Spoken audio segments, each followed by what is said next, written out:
Sometimes I need to figure out which button I need to push.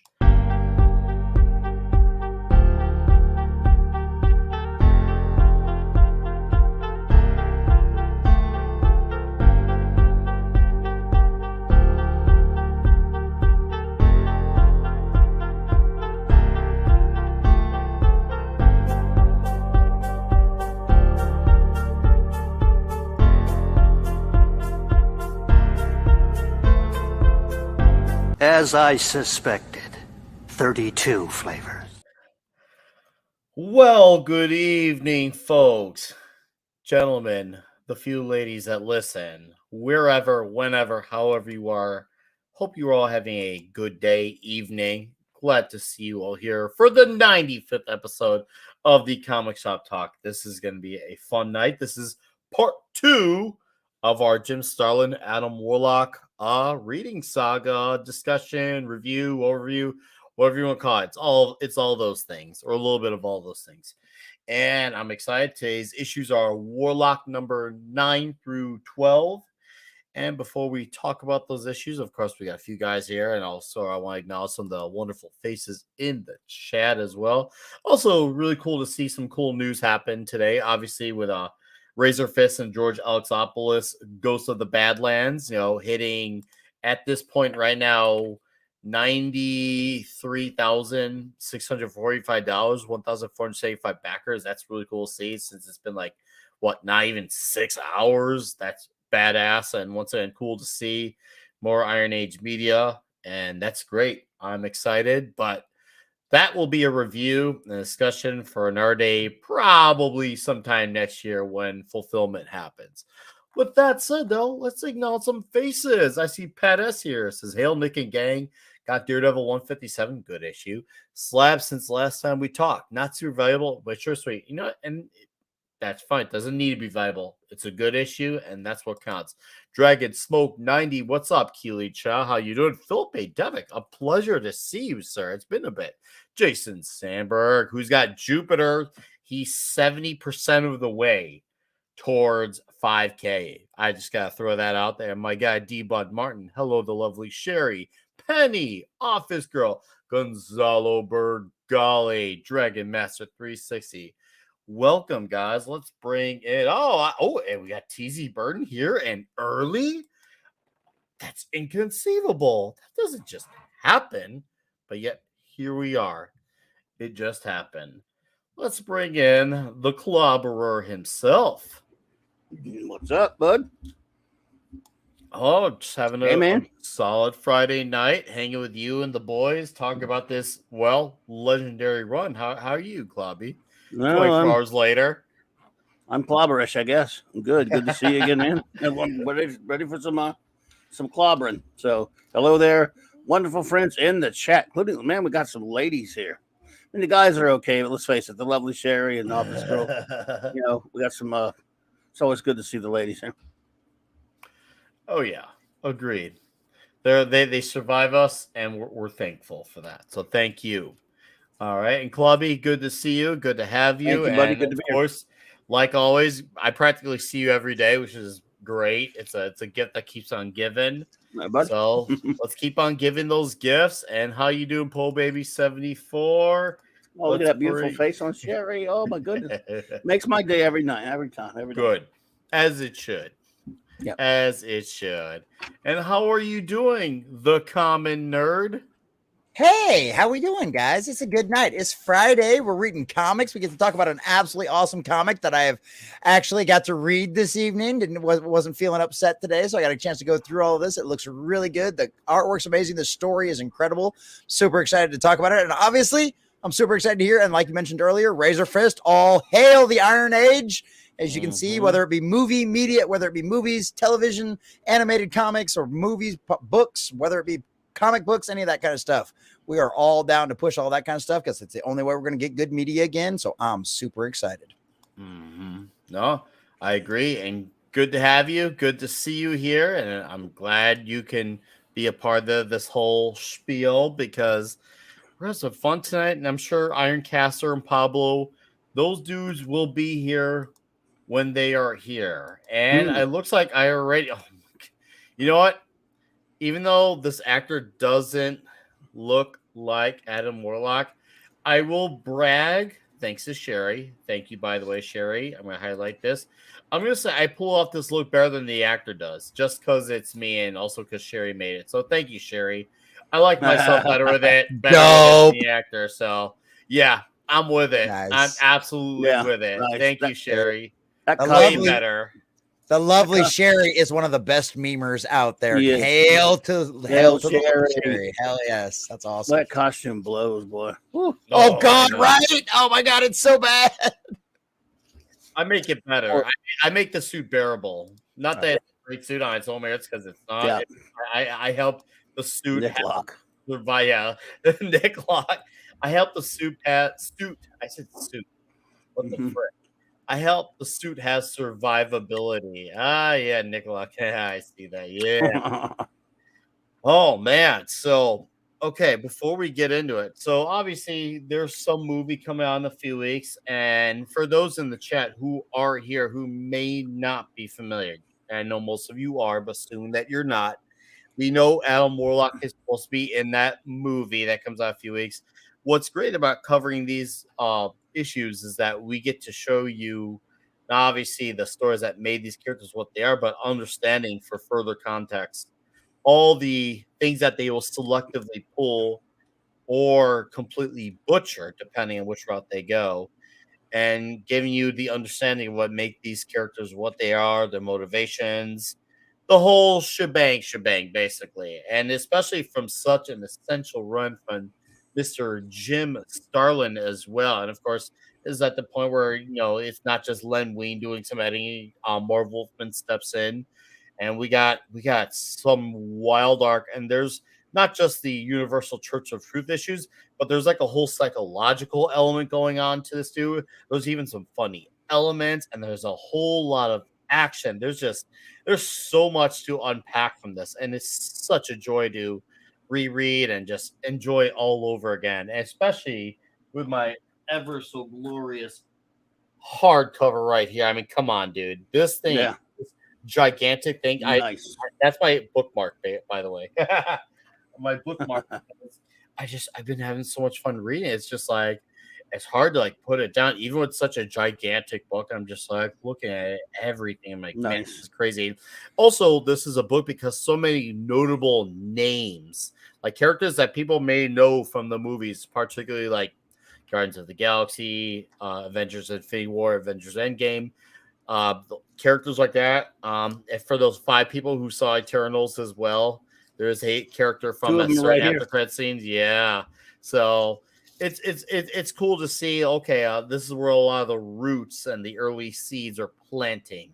So just give people a little insight and ideas into where these characters were being planted. And what's up, Jason Sander for $2 says Jason. Friday is here. Hail the chat and hail to you, Jason. I'm so happy for you, Jason. And dude, I was listening to you on Shane Davis's show a few nights ago. Dude, you were killing. You did like he was killing it on there. And he was on with me Monday night, and he was, really enjoyed it. Jason had a great time, man. Glad to have you. Oh man, and I know he's good.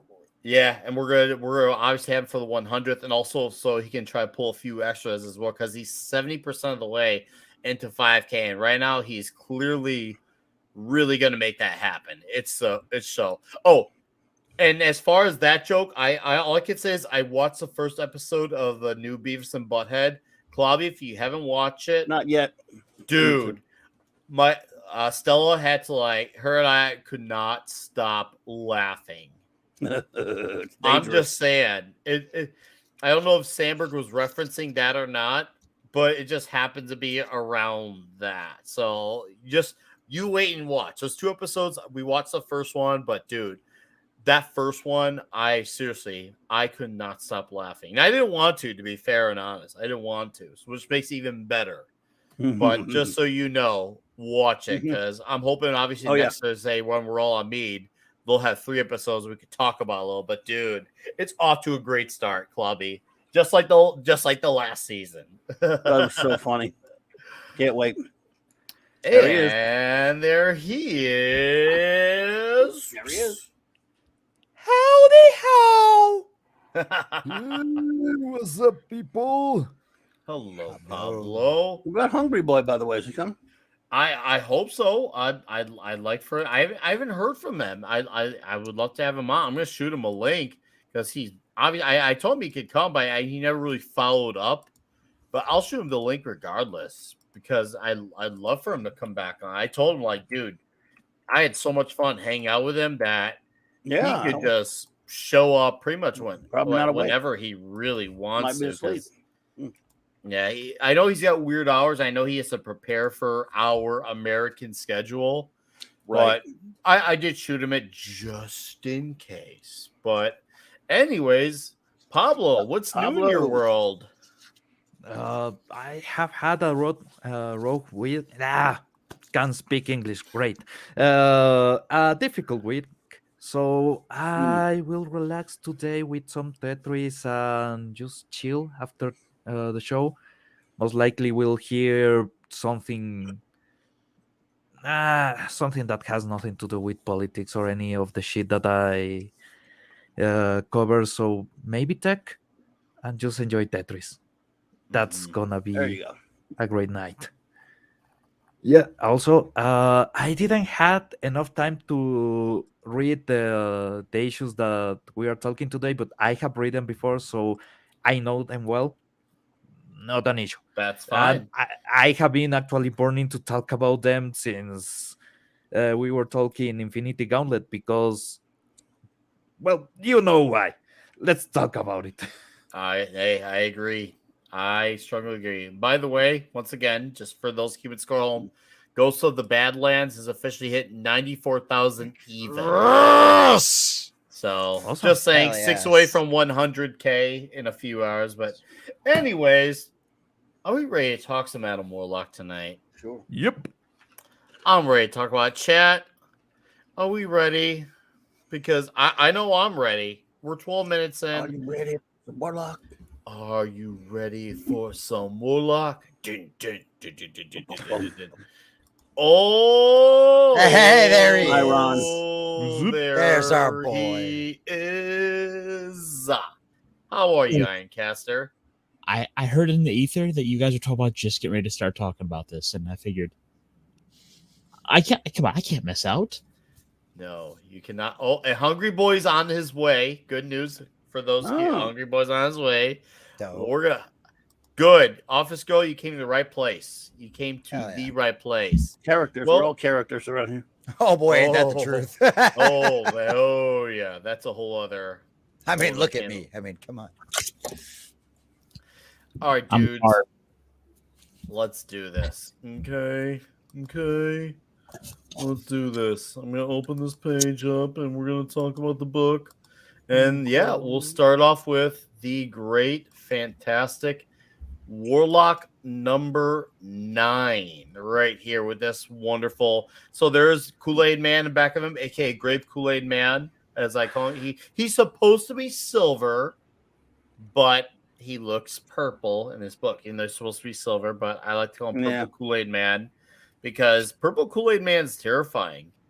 And he goes by the name the Magus. And the Magus is basically the absolute contrast and future self of Adam Warlock. And you know, it's one of the best versions I've seen of when you have a hero who goes off against the evil version of himself. In my opinion, this is one of the best versions of it told because it's obviously involving a future self, and it's a very psychological handling of how he has to handle this character and how he has to like off himself without offing himself. I'm like, this is such a wild idea, and the handling of this is absolutely crazy. But you know what? I'm gonna let Klobby lead off with his thoughts on this issue, followed by the Hungry Boy himself. I'll let the two vets kick it off. How you doing, Hungry Boy? Hey, dude. Oh, I'm very glad to be here. And is my mic on? Can you hear me? Loud and clear. Yes, sir. Yep.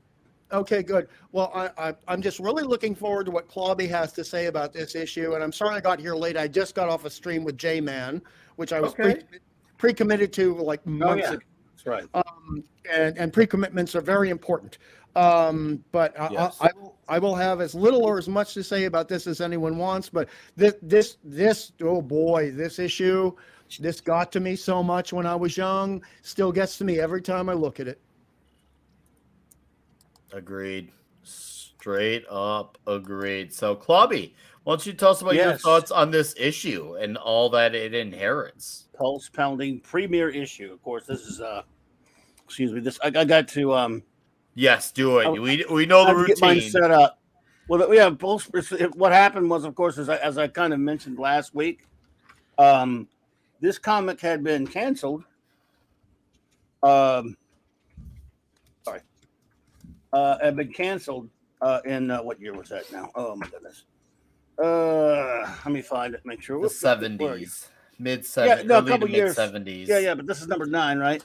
Yes, just number wanted to 9. That's right. I'm just double checking my years, all because when it came back, and as we know, Warlock number 8 was a completely different series. Everything that ended around 1973. Well, Warlock number 9, of course, is a continuation. That it started back up in 1975, and of course, as we know, it was Strange Tales. What was it? 178 through 182, I believe. 81, 181. Yeah, 181. Let up. 170 through 181. Right.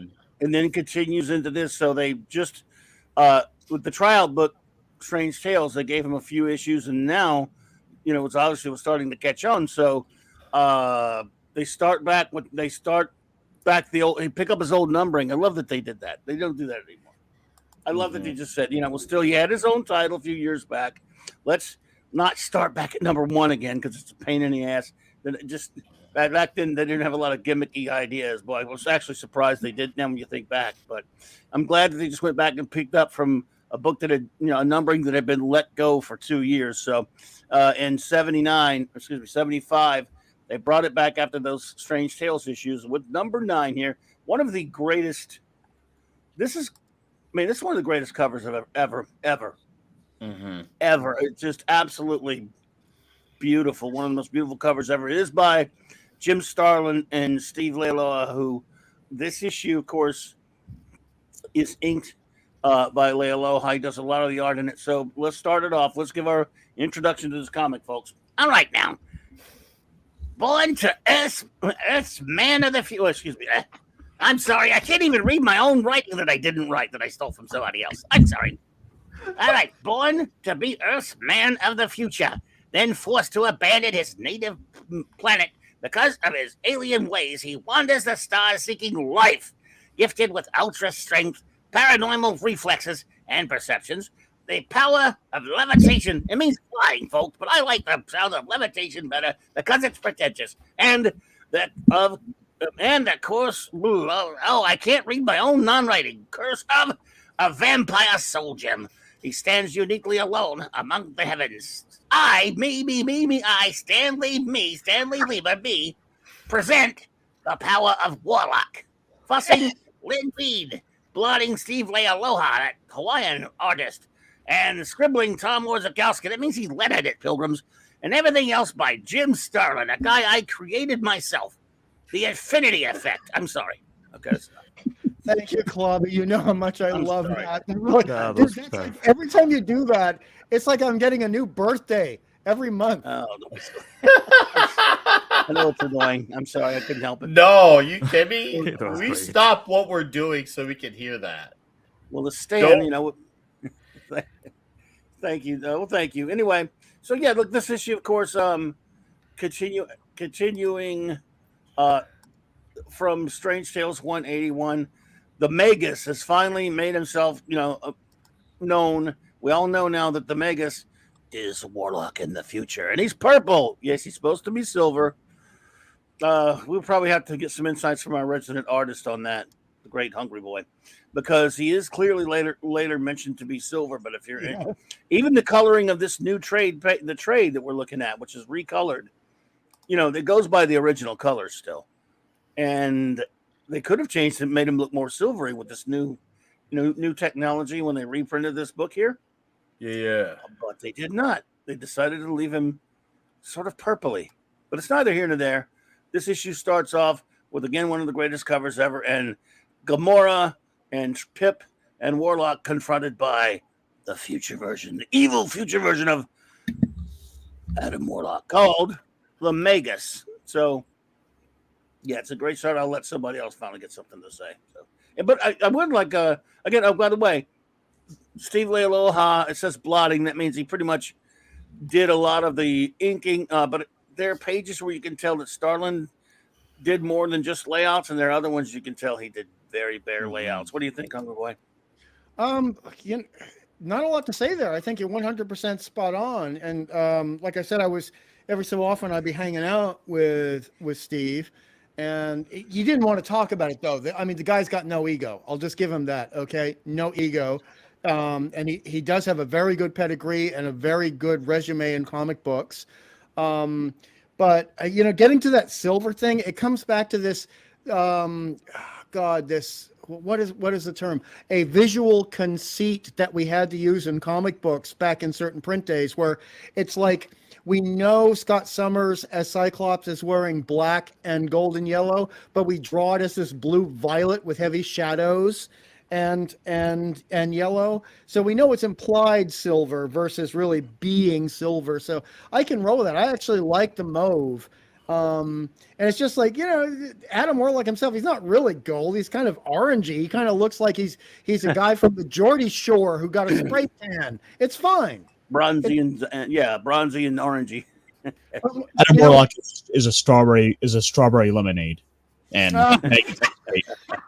But I mean, we had to. Everybody had to work with the print limitations of the time, and the important thing, as Claudia always mentions, is like the pacing of the story, the characterizations, and also you look at this beautiful layout. I mean, I love this personal what Nick is showing now. This personal duality of present self and future self, right in the middle.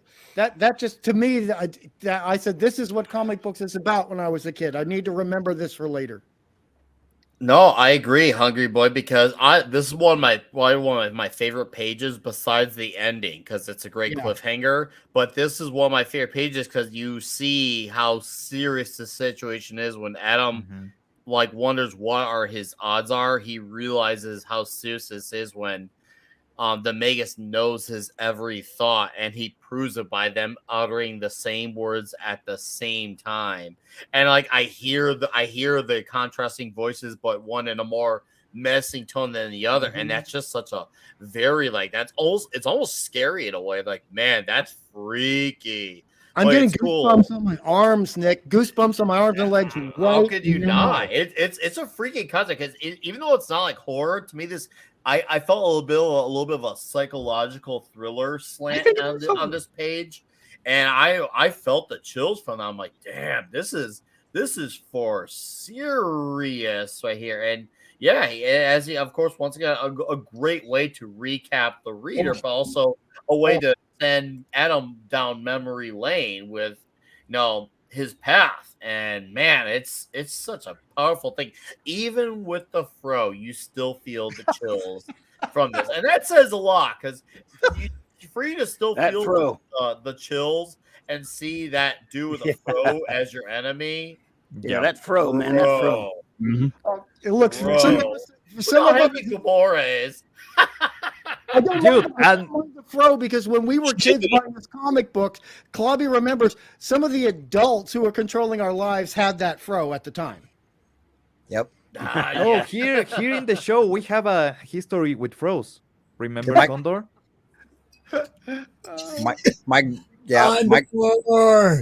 I still remember my grandmother doing a guy's perm every single month in the early 90s and late 80s. So yeah. Very real thing. Bob Ross, baby. Bob Ross in space being evil. Yep. Yes. God damn it. And we got the Office Girl with a Canadian $1.64 cheeseburger super sticker. Thank you for that. Appreciate it. Thank you again for being here. Good to have you back in the crowd. We've missed you around here. Obviously, for those who may not remember, she was once the Islington girl here on the chats many moons back. So good to see you. It's good to have you back in the sphere. So along with Philip A. Demick as well. So anyways, let's carry on. Pablo, your thoughts on this magnificent comic? Dude, here we finally get exactly what went wrong, what turned Warlock into Magus, and he's just basically seeing the infinite dualities. He has literally seen the secrets of the universe from both sides, so he just decided chaos and destruction was his thing. He breaks the cocoon and he goes into the universe planning his final conquest, just getting all the beaches, getting all the planets, doing all the shit, and nobody can mess with him. And who's the first person that he believes will be a, a threat to his reign? Himself. So what does he do? He tries to complete the circle, starts over with becoming Magus. So this is a time loop. And that's the interesting thing. This time loop, the only way to stop it is actually breaking the universe. And we know who really likes breaking the universe. So, yeah, next issue is even wilder. But yeah, Deadpool. this is basically the explanation. He has seen infinity so many times in so many variations because he has seen the world between everything. Uh-huh. So he just know like, nah, man, I'm a god. I like destroying things. Get me a church. And he literally says in the comic, what's a god without a church? So I built a church for myself. Mm-hmm. Yeah, that's that Beautiful mentality, point. man. Oh, I like this seductive pose from the Magus. Oh yeah, the sexy pose. It's so Rocky Horror Picture Show. Yes. It's so Frankenfurter, dude. 100%. I love it. Seriously, I see this pose. He's just like, "Oh yeah, get over here, Adam." Meg- Megas is most- Let's do the time warp again. Nah, all good, man. Oh, and then Jesus. this is a big reveal because we learn about the character of the in-betweener, Yep. and I want to let Common Nerd, what are your thoughts saying this character who's a very major character? Because we've had a lot of characters introduced. We've had Autolycus, we've had the Matriarch, we've had the Magus, the Universal Church of Truth, we've had Pip the Troll, we've had Gamora, and now we have the in-betweener. Like, what do you think of this issue and this big add-on with the in-betweener? Because this came off as a very Steve Ditko type of villain character for me in terms of the visual aspect. Well, the visual aspect, yeah, I thought it was really cool. I expected something a little close. I expected something kind of similar to like the Beyonder or something like that. And I think they kind of spot on did that, except it's like very much a neutral position for the character because you get the bald head, very simple, very plain. And then at the same time, it's like he's not angry. He's not mad. He doesn't come off evil. He's just like, look, I'm here to do a job. I'm sorry you don't like that job, but that's what I'm here to do. And this is my purpose. This is what I've created for. Go ahead. I'm not mad. I'm disappointed. Right, exactly. Right. It's like, come on, buddy, we got to do this. I know you don't like it. And I love and I don't know if we're going to get into it in this page or not, but like the whole, like the purpose behind the reason why he's there, the reason why he got there, the reason why he's doing all of this is like, it makes you really question, well, maybe this isn't the wrong choice, but like, I love it. Like, I love all the cosmic stuff. I love all that big, in the space stuff. So him being like the cosmic kind of being coming out of a different world, coming out of a space, literally in between, all of that kind of stuff. Like, I just absolutely love that. And of course the artwork is just gorgeous. And the reveal of him going back into the cocoon to come out as Magus, I thought was really neat too. I thought it was a fun twist, and it actually makes sense too, because how else would he evolve into something? How else would he change once again, since he's always been about the metamorphosis, always changing the way he looks? So I thought that was dope. I just absolutely loved it. And then we get into all the battle back and forth between them and him slipping in between walls and everything else. And like, this was absolutely fun. And it's one of them situations where like I'd never heard about the in-betweener before. This is the first time I'd ever seen a lot of this stuff, as most of these comics are. So I thought this was cool. I love the whole cosmic power thing. I love all of that stuff. So yeah, this was really neat. The reveal, all of the backstory, how he was formed, it's cool stuff. And you can see a lot of what they did, even for the Doctor Strange movie, is more taken from that from Doctor Strange. Doctor Strange normally is you will see more flashy things. The Uh-huh. the reality warping is something that they do a lot in cosmic books. So it's really crazy to see that they thought that looks magic, because the cosmic is supposed to be absolute magic. It's supposed to be out of our comprehension, out of our imagination, even. Well, because with So like the power of cosmic, you literally not only control like the space around you, but you control time, you control the yes, continuum, you control gravity, you control all of that kind of stuff. So you literally can mold it literally to however you want. And I love how well they represented that. You were spot on with that one, Pablo. Like this perfectly represents how extreme that power really is, with him literally making it to where, haha, you can't get away. Oh, wait, you can't catch me either because I can literally phase through a wall. Oh, you can't do that yet? That's right, because I'm cooler than you. I'm more powerful than you. I'm the future you.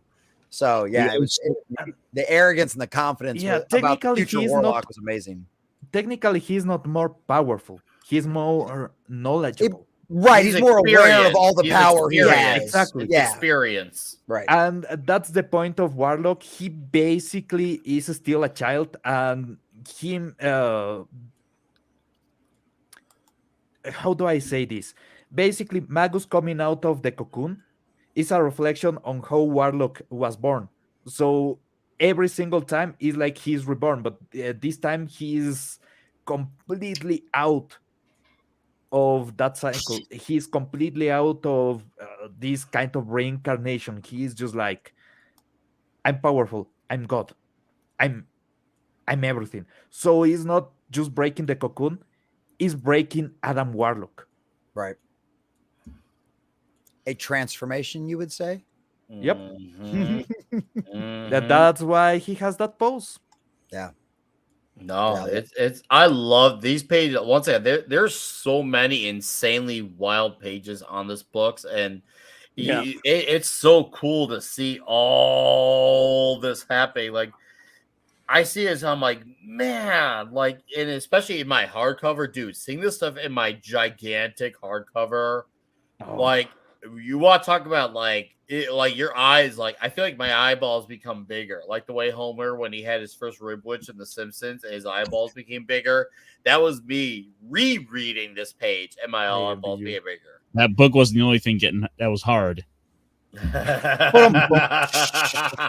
Hello, Gamora. We'll see you. Ah, speak of the devil. There we go. Oh, green Persian chicks. And Bring them I on. like Bring 'em I on. like I like how you know who she's doing the work and the aid of for this, and I knew who it was even when I initially read this because of obvious, prior knowledge. But still, with that build up, it was still killer to see that happen, especially with the countdown. The countdown's so Oh, wild yeah. that you see Mhm. everything that it just happens so quickly within a few seconds, Well, and and it's The one of those reveal. things.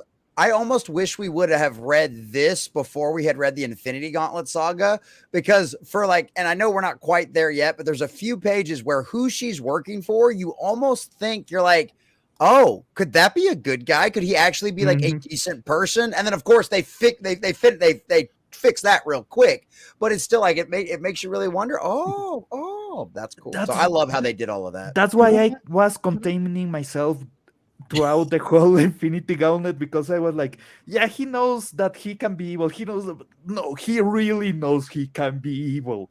That's the Right. stuff. He knows that if he gets the Infinity Gauntlet and he lets himself go, Michael he can Madsen. become even worse than Magus, because he has that tendency. Even when he was, it was the Beastmaster. I don't remember the name of the counter billion, but it was Beast something. Okay, basically Warlock was at one point, well, I will kill everybody in this planet then, because Yeah. he can get crazy like that. That's the point of the character. The point of the character is that he's a child with the power of a god, trying to be barely stable. And at Infinity Gauntlet, he's more mature, really more mature, but Yeah. he has seen himself falling into madness, so he's broken, and he Well, and knows that he can fall back into it.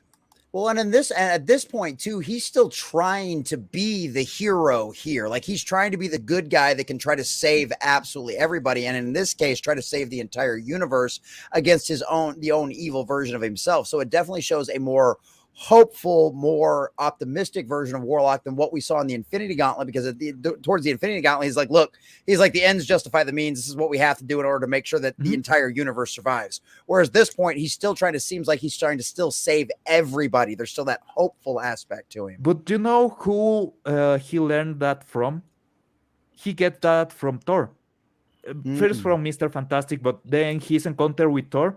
And a lot of what he's saying, a lot of the expressions like by the stars, he's basically imitating Thor. He has taken a lot of Thor when he was him, when Warlock was him.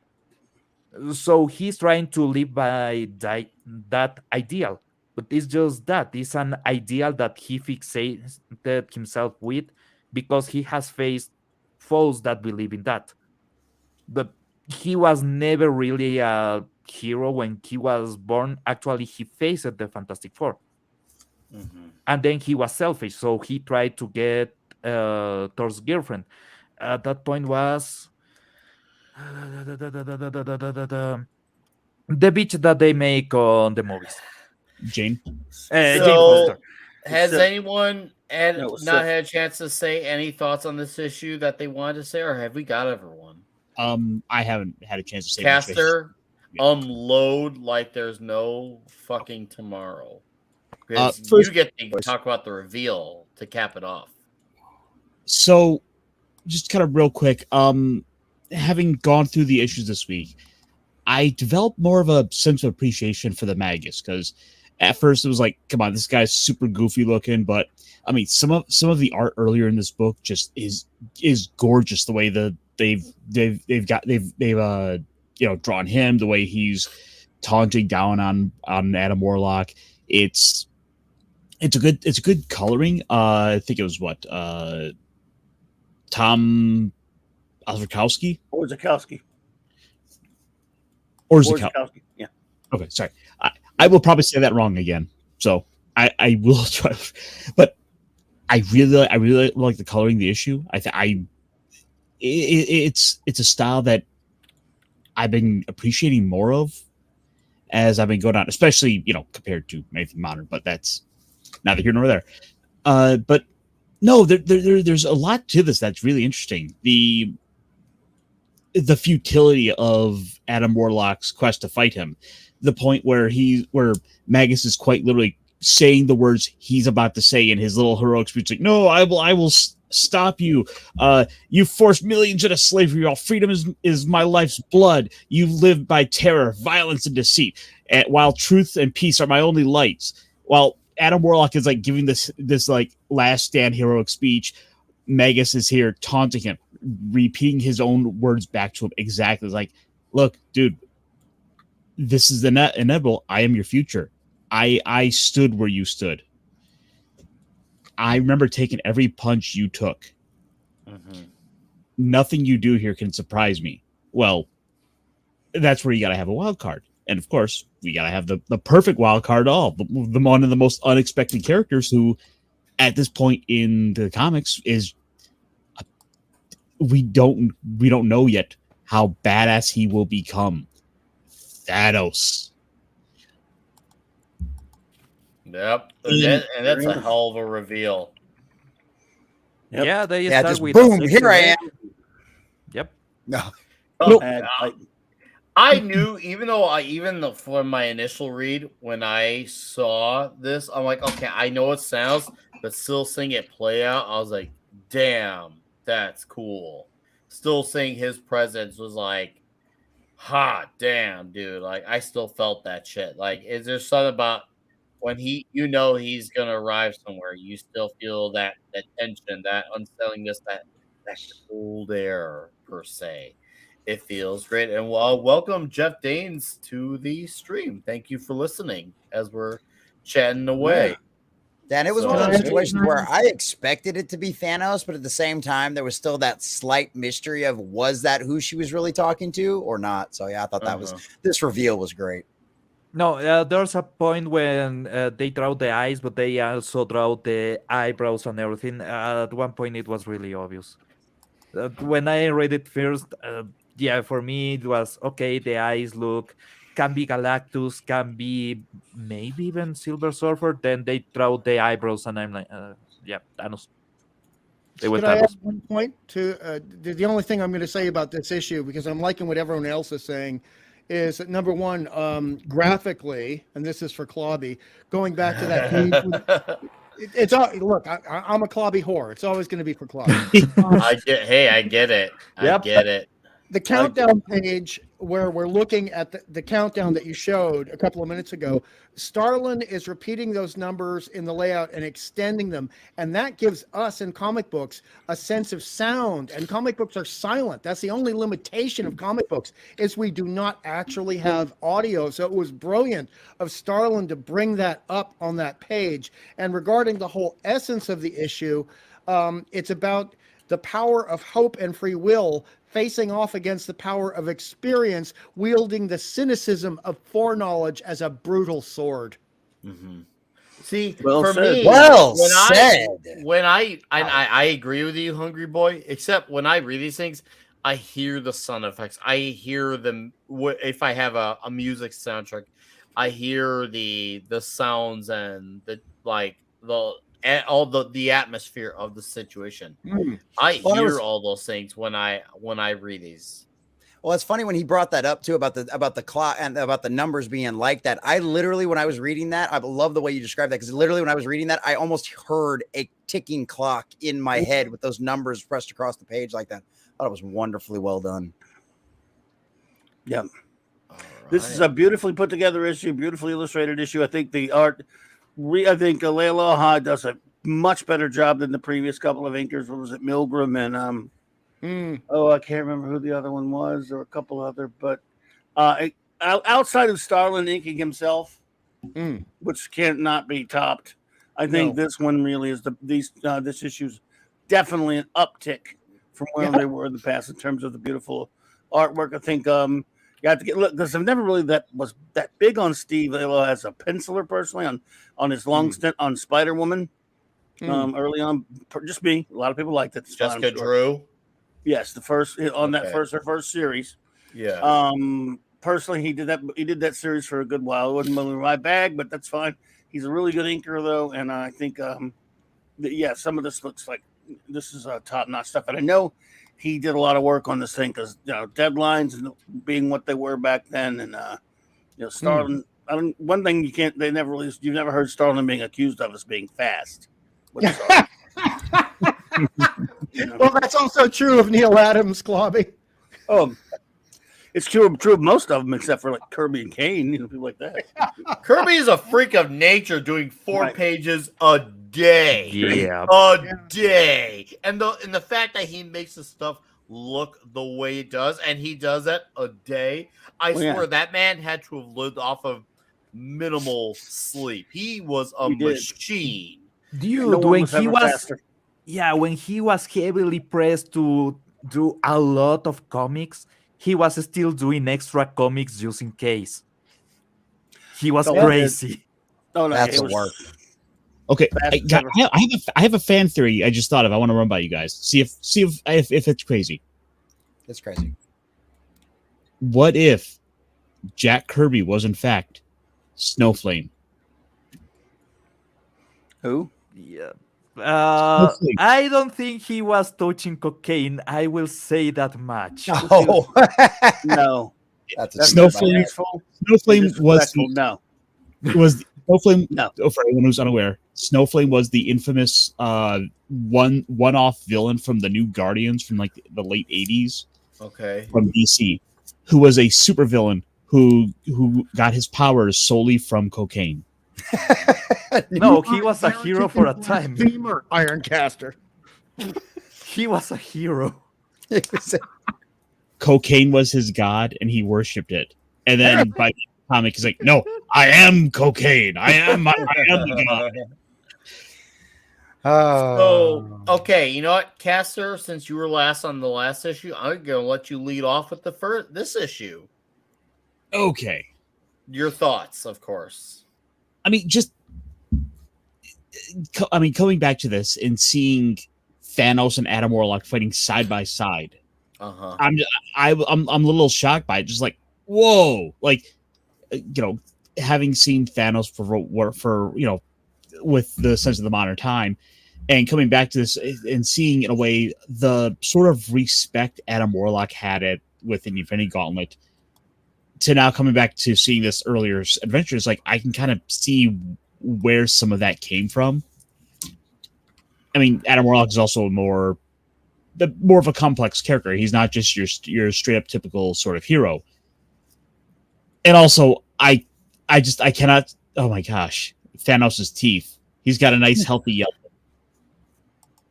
Yeah, dude. He needs a He needs a dentist. brush. He needs a brush twice a day. Come on. I guess they'll have good dental service on Titan. I can't look at his dialogue without thinking of the Ultimate Warrior.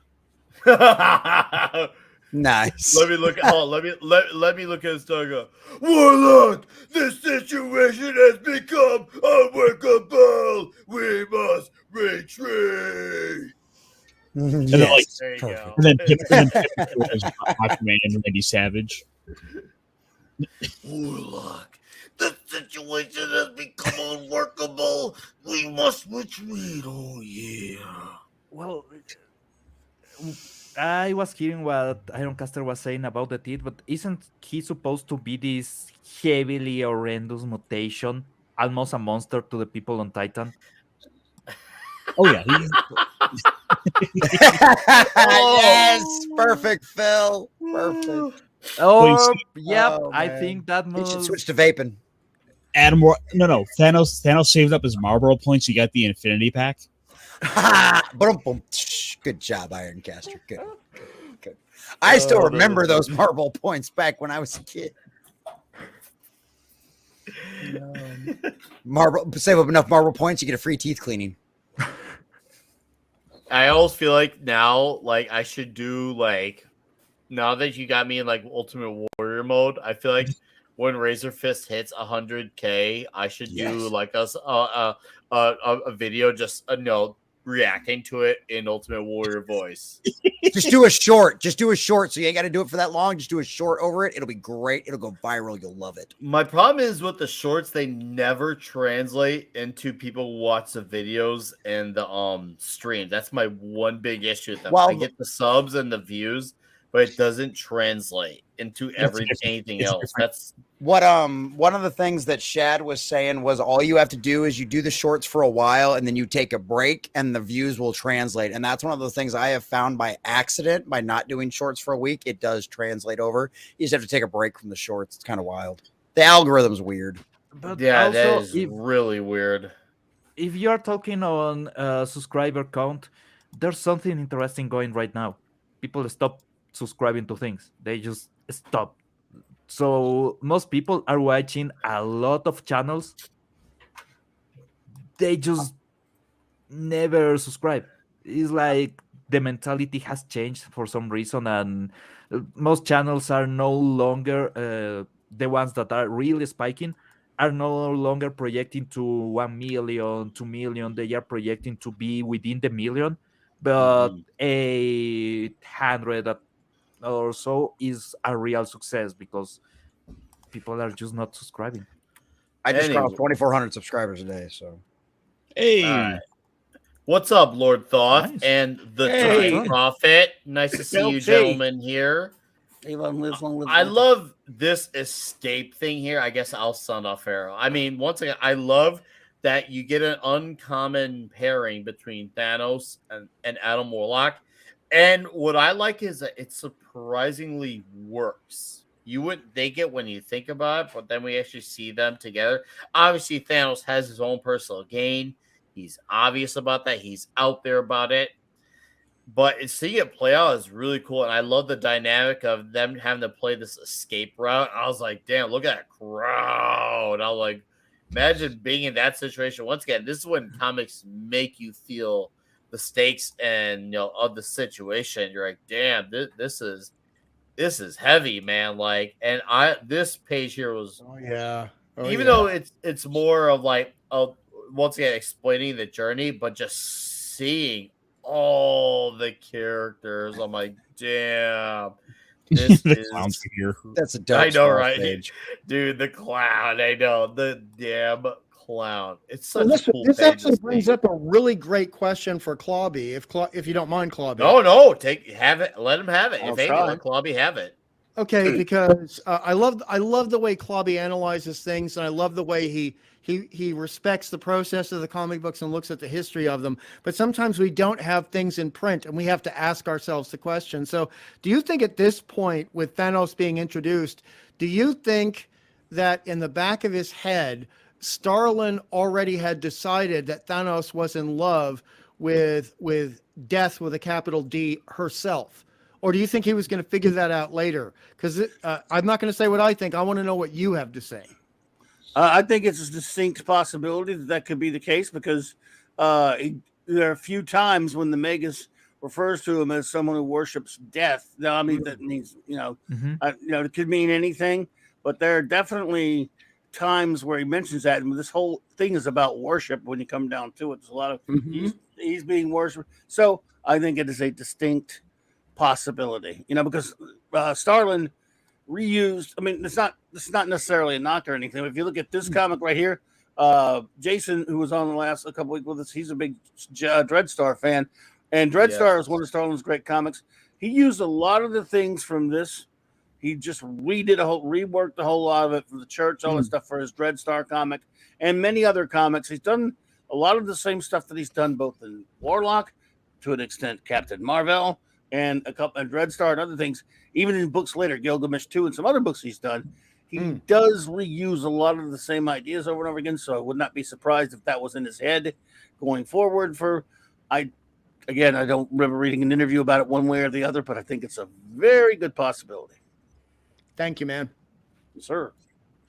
I know that it wasn't very committal, but I mean, yeah.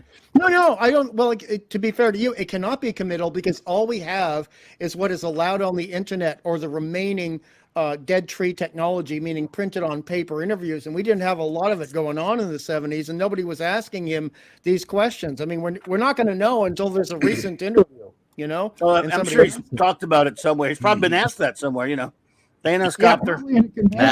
Thanos copter. I just don't, and I could have read it in an interview somewhere and just forgot. I tell you this, I could ask. I have at least 3 friends that I could ask.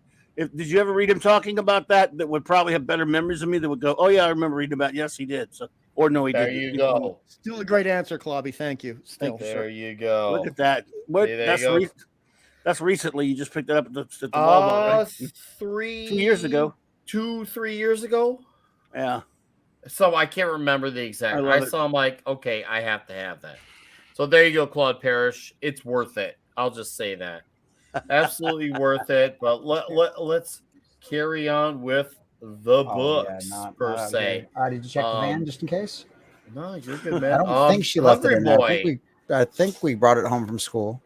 Hungry Boy, go over your thoughts. Obviously, you're someone who's grown up with this comic. I want to hear your perspective on this issue.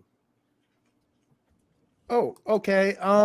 Well, I come at it from a very artistic perspective, but also the storytelling, and it continues to amaze me throughout this entire arc how Starlin can go from being relatively conservative in his layout when he's catching the audience up to going batshit crazy with the layout when it's time to shine. You know what I mean? And he's doing creative lighting effects similar to Steranko, similar to other people.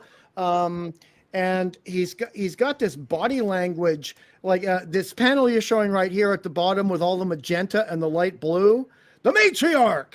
I mean, that actually looks like something you'd see in a New York stage play where you'd have to pay $50 for a ticket for a decent seat.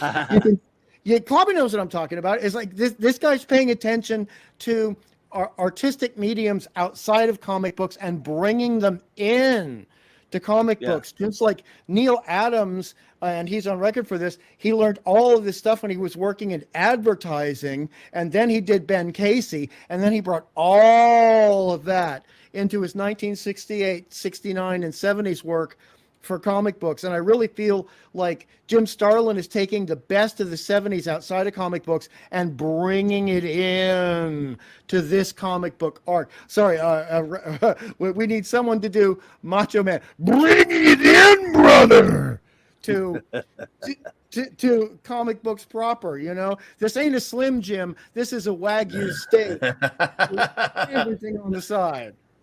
Let me tell you, brother, this here comic is the cream of the crop. Oh, yeah. I am the cream. Oh yeah. Oh my god, love it. Common nerd. And what's up, Snail Messiah? Hey, Steel Messiah. Yeah, we're nerds. Hey. You bet your behind we are. Go for Common Nerd. Talk about your experience with this wildness here.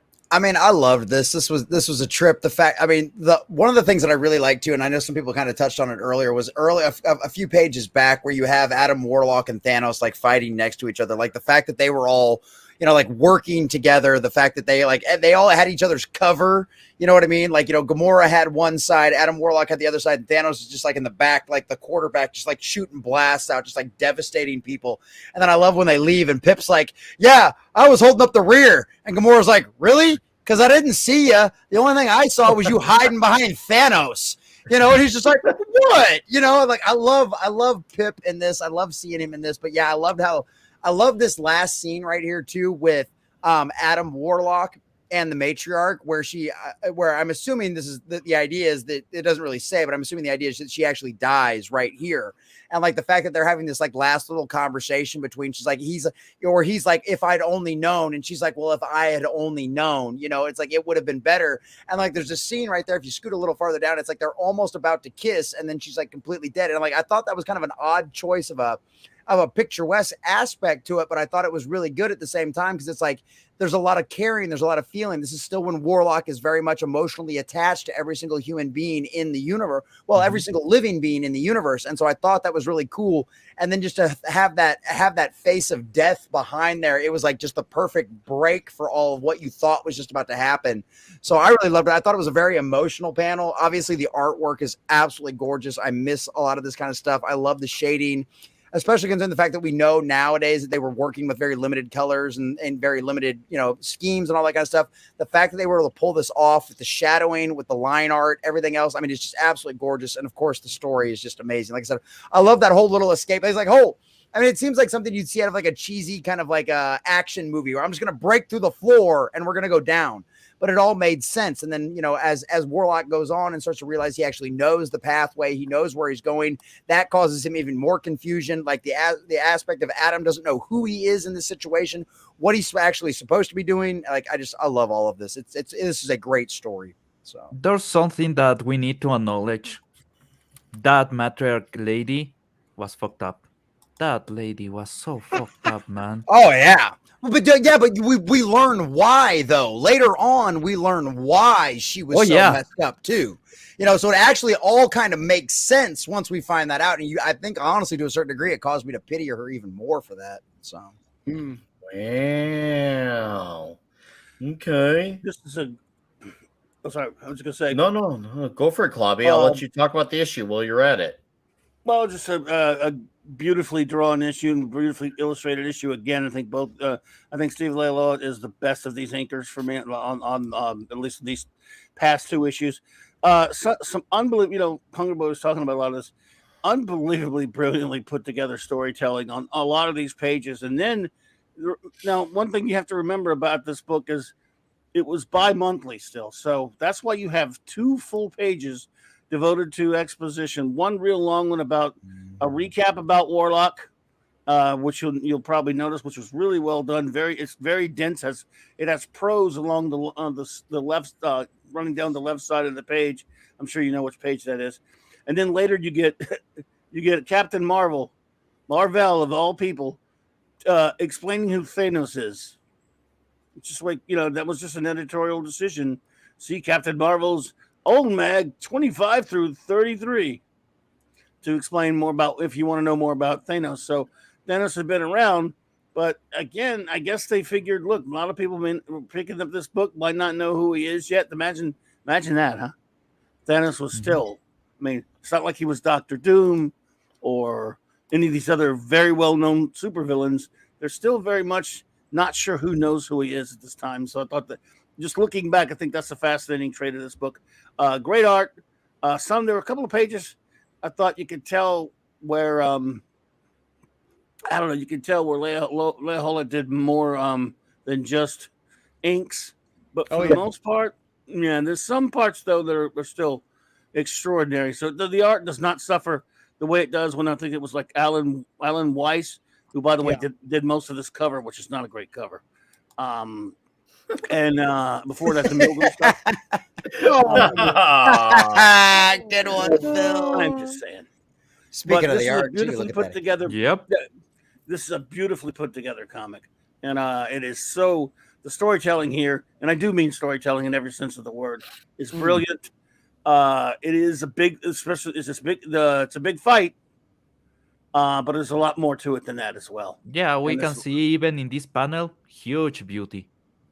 Huge. Huge. And Clobby, thank you for explaining that too, because I was kind of curious about that, why they had the giant expositions at the front of each issue. So thank you for explaining that, because I had no idea that these were 2 months in between. So that definitely makes a lot more sense coming in all of that. Well, yeah, and the thing is, Commoner, back then, for those who don't know, comic book distribution was not there weren't very many comic shops, and they're full or pull lists or anything like that. So they rarely did long sagas. So anytime they had books, editors of books that had were running sagas rather than just a common arc thread or two, but not mainly, individual standalone issues.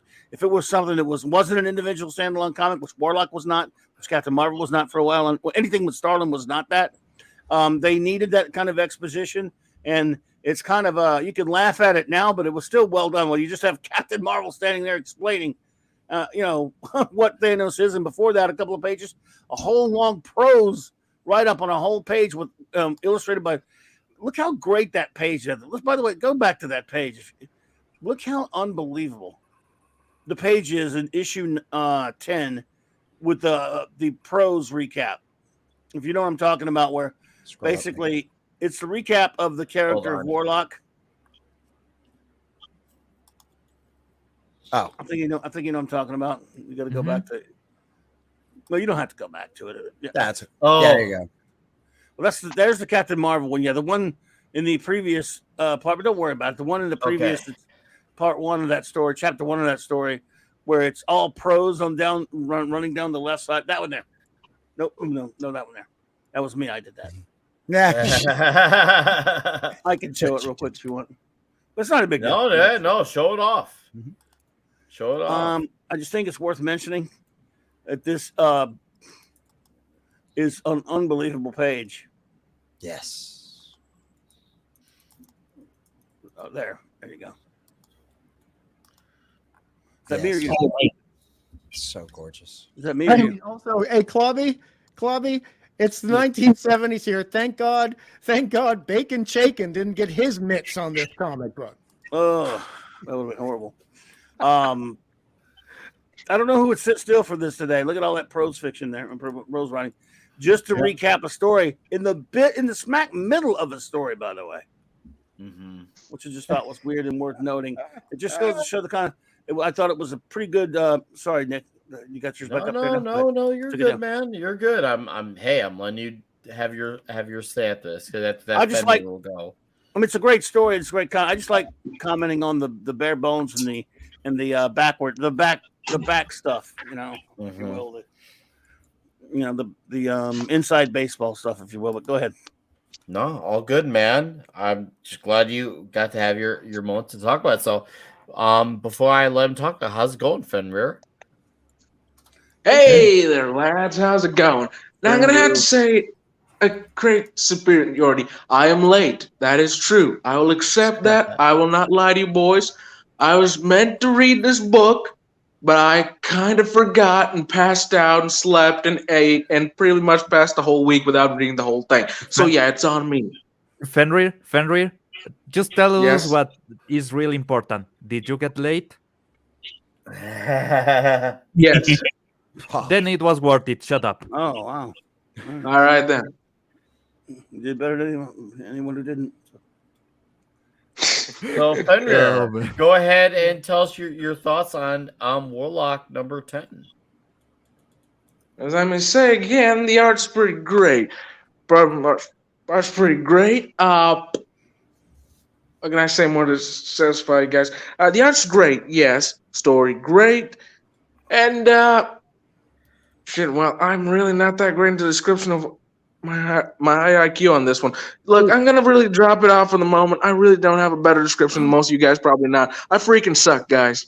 Well, Okay. all right. So, Fenrir, We love you anyway, Fenrir. Love you. I'm still in that great mental of absolute bliss. what did you think about seeing, say, for example, Thanos and Adam Warlock fighting side by side? Hmm. Pretty cool.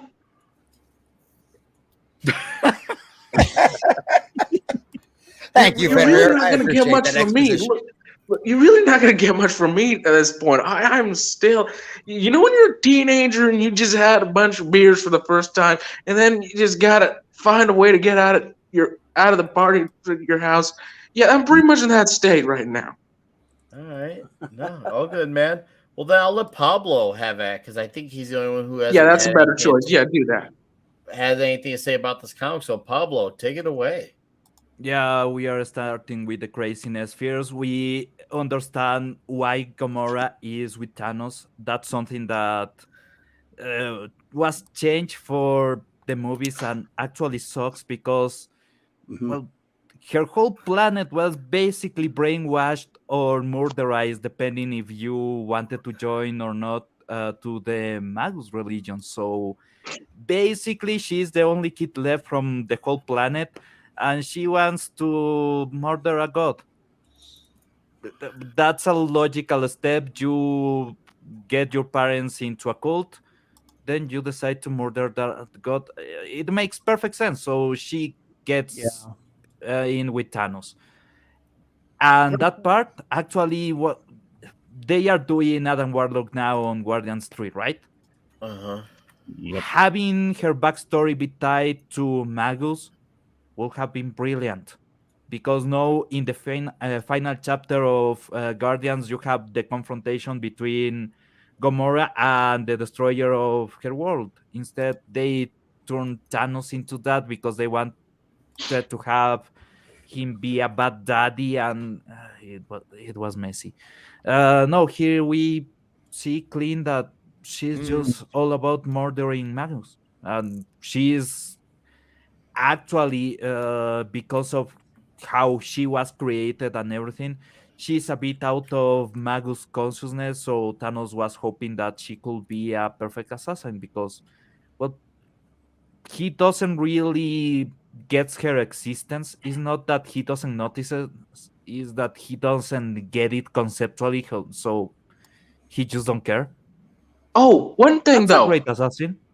One thing I forgot to say. Magus really rocks the afro. Gotta say that. He really Yeah. knows how to use it right. Mm-hmm. Okay, Fenrir, his afro or the Condor's afro, which is better? I got it. This is a hard one. Well, I gotta go with the condors. One is a form of style, the other is a form of absolute power. You gotta realize in the fight, you gotta go with what's better.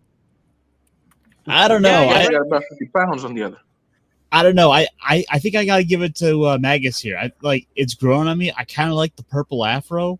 Plus, Dude, don't underestimate the power of the condor. He gets beat up by a weirdo, but trust me, Magus ain't winning this one.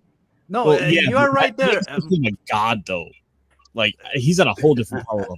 Yeah, Condor but is just some dude. Just He's a down. teenager. Dude, yeah, They- exactly. down. Just consider this, Ironcaster. The Condor is just a normal guy. He gets beaten by Nova, a cosmic power level creature, and his afro is just perfect. That afro is magical, man. Maybe Magus is a god, but that afro is a mortal Just that can beyond. withstand that power and keep being perfect, perfectly oiled, perfectly round. I think he wins. Yeah, yeah. I don't know. Like, So, I think it's like guys, the Condor is.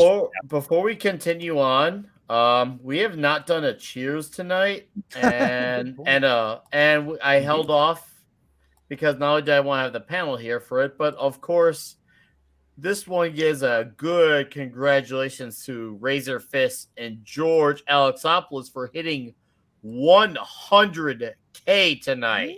Yeah! Hail the Iron Age, boys and girls! Hell yeah!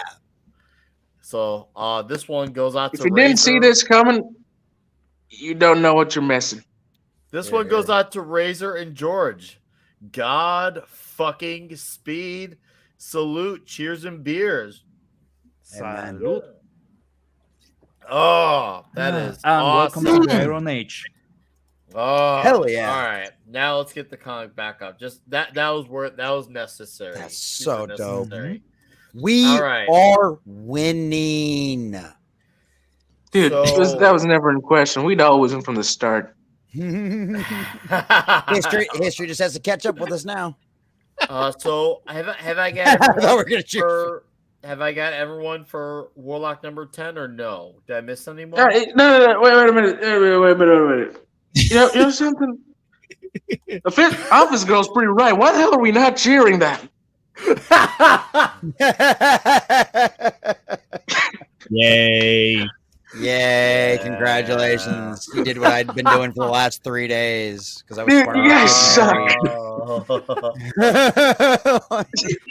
Find a Hey, way. you witness a miracle and you don't applaud it? Oh, sorry, Fen. It's no a miracle. offense. That Finn Miracle? Is that what you're trying to say, Pablo? What What a mean dude! I thought you guys were friends, man. Ouch! Burn. Yeah. I can't let it alone. That's a dick move, dude. Dude, it was the perfect timing for a roast. I just took it. You know, Screw you guys. when the roast happens, Screw you guys. I'm going home. Good job, Pablo. oh, too good.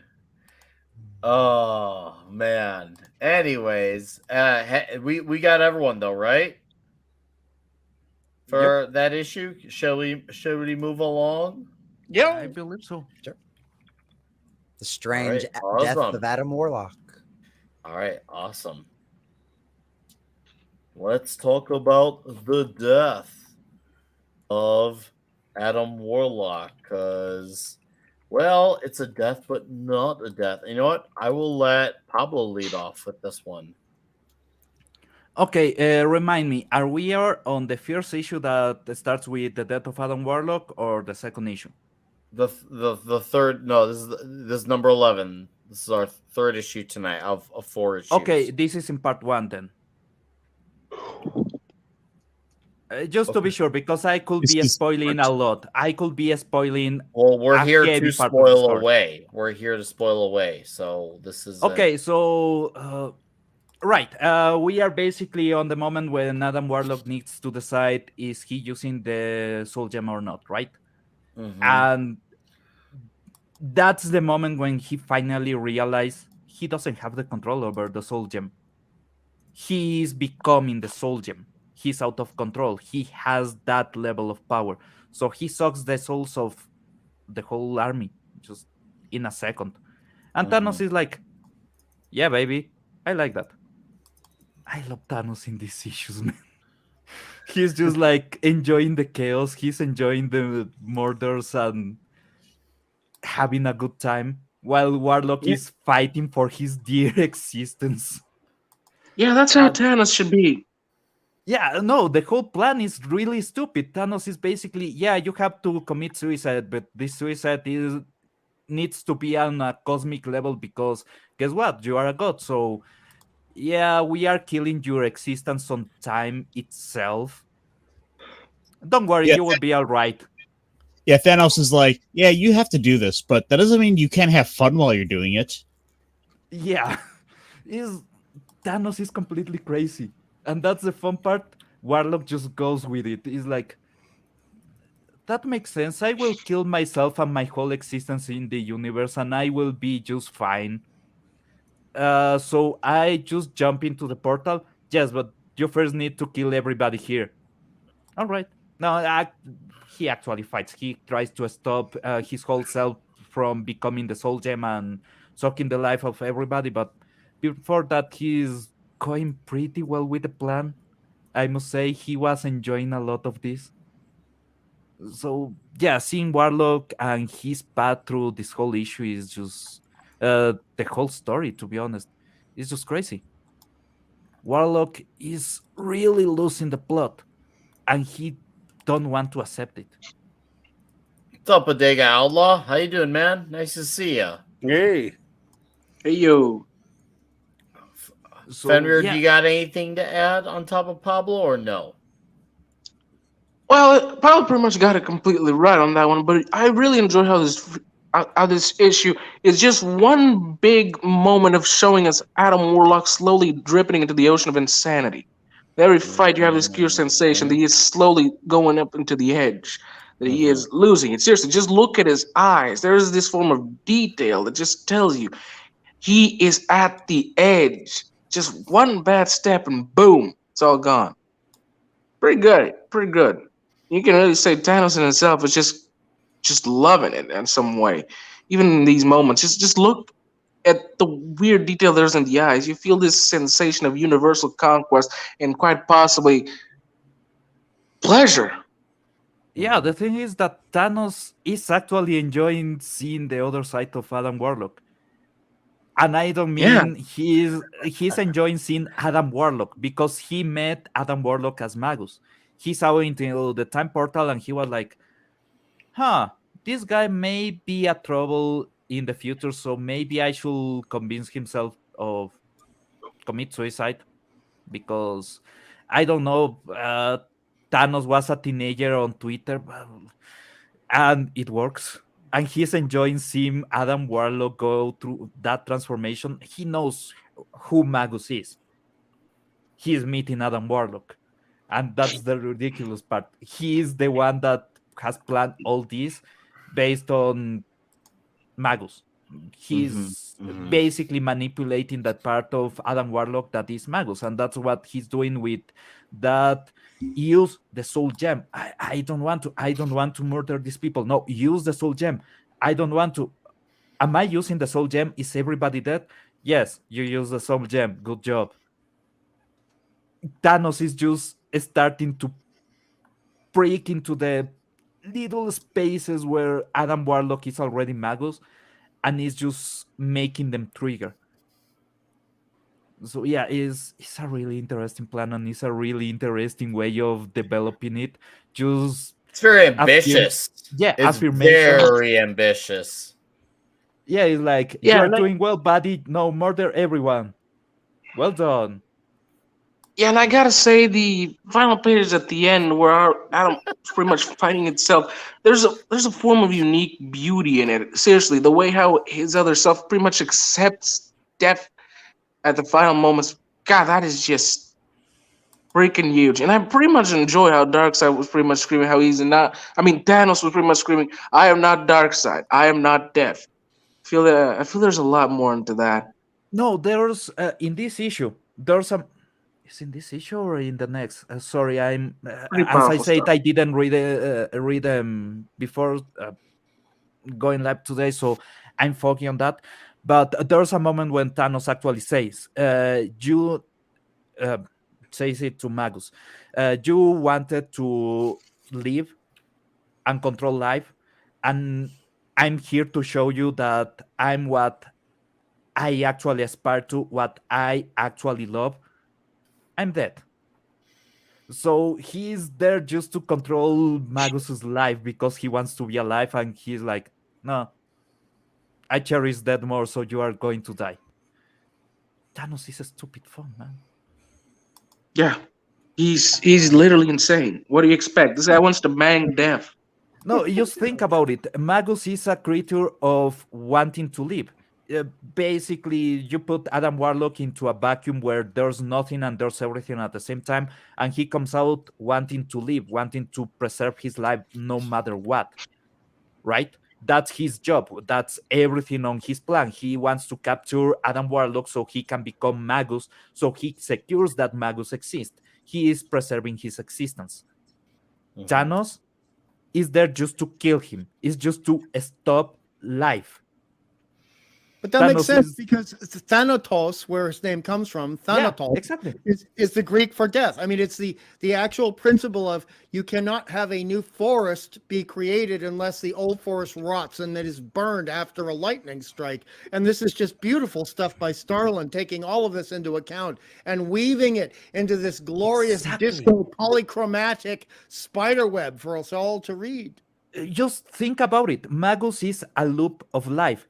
Magus is a loop of basically forcing himself into being alive time and time and time again. We don't really know if this loop has happened how many times. We know that it has happened and it's established that Magus exists, and he's now restarting that cycle.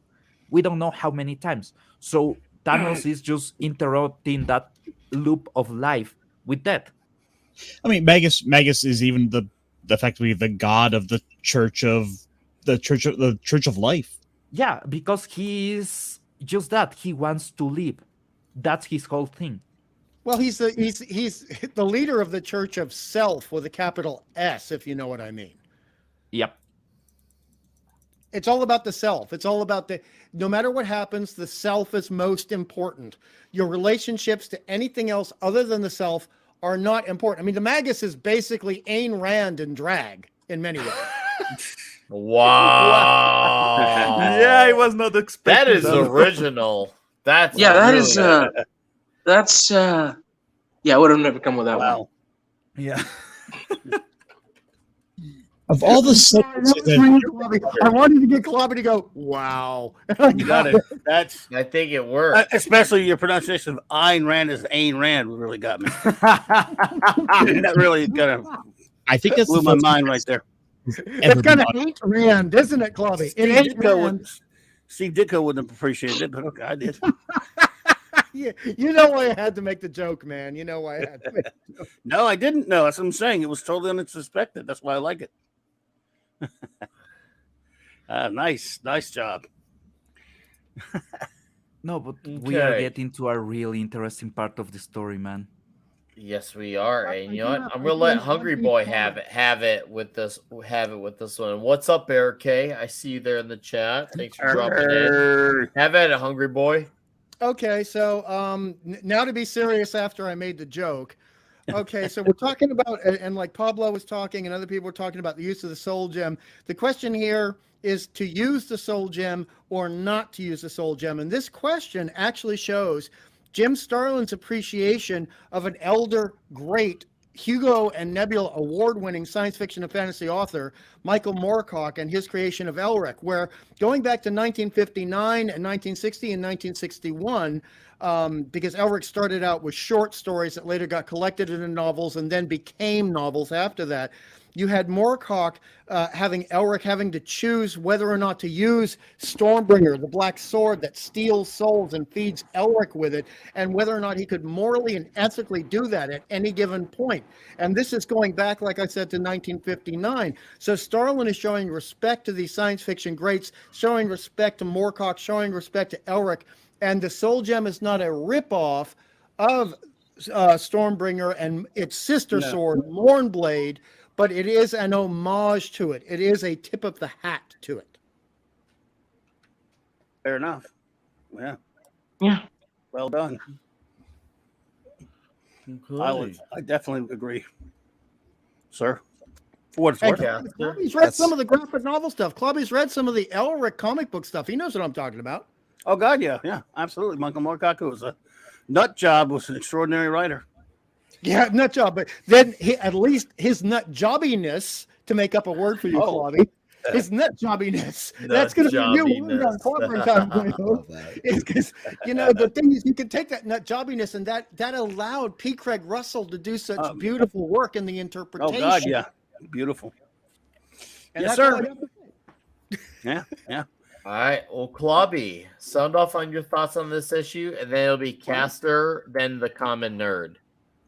Well, basically, you've all covered it very well in terms of the story. This is the biggest part of this story. The big, I guess, in a sense, the culmination of what we've been reading for the past 5-6 issues, whatever it is.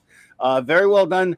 The art, obviously, now we're getting to the point where Jim is just kind of up against the wall. There's a reason why Steve Laylaw has credit that says finished art or whatever he always credited. A lot of this is Starlin's story and layout, and and a lot. This is therefore still pretty good job by Steve Laylaw to keep this as Starlin as he possibly could, knowing that it doesn't suffer that much. It's a good job. It's still all laid out by Starlin very well, but I'd have to give Steve Law a lot of credit for finishing the art and doing a pretty good job. Is it as wonderful as when Starlin does finish his own art? No, but it's better than some of those other inkers. So it's a wonderful looking book, beautifully illustrated, and this is this is like really getting into metaphysics stuff right here. This story is so metaphysical it'll make your head swim, but in a good way, in a fun way, and it's it's great. So you guys covered it all, though. Everything you said. I mean, there's nothing really to add to it. Let's get a move on. Okay. Well, then I will let Caster have at it.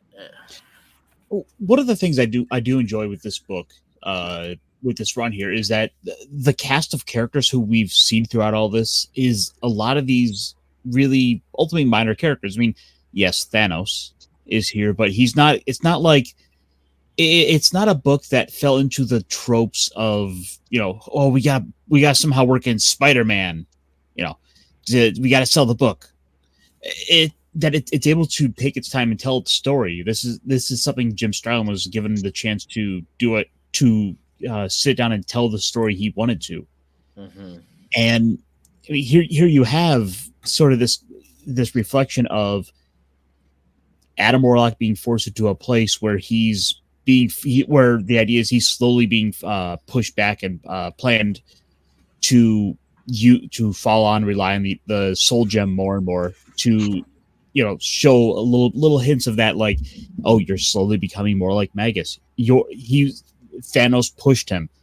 He's now been willing to not just use the soul gem, but use it effectively against an army, to use it like Magus would. And then to have by this point, Adam Warlock's come to the conclusion, no, that might be, that's not who I will be. I reject this reality. I reject you, Magus. That potential for that, it would rest within me, but that doesn't mean I have to become you. I'm gonna be better than you, Dad. Well said, Caster. Well, and again, this goes back to something we said last week. It's really a question about free will versus predetermined destiny. Yeah. I do really like, especially when you go into, you get to see this sort of the inner world of Adam Warlock, his life's path. How it's much more this twisting cosmic sort of insanity of backgrounds. This is very much a Steve Ditko thing. Mm-hmm. Look, if you looked at any of his work on Doctor Strange, like, yeah, this is all right up that alley. Just I know, right? There's a pillar of eyes for some reason, and it's like, well, you could look at it all and try to reason, like, well, what could all these things mean? I mean, it's like, it's all just this abstract stuff. It's all just abstract enough that you could sit in your reason, like, oh, this could totally be this or that or something.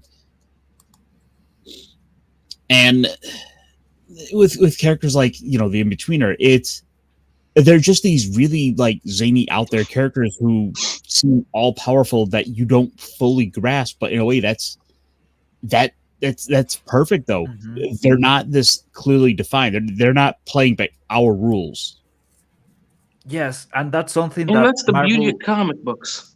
No, but especially Marvel, if you think about it, they have a lot of characters that are basically universal destruction or multiversal destruction assured, and they are just a power of reality. They are not evil, and that's something that here is clearly expressed. He is the in-betweener. He is not trying to be evil. He is the part between chaos and order, and there lies everything, reality and just brutality.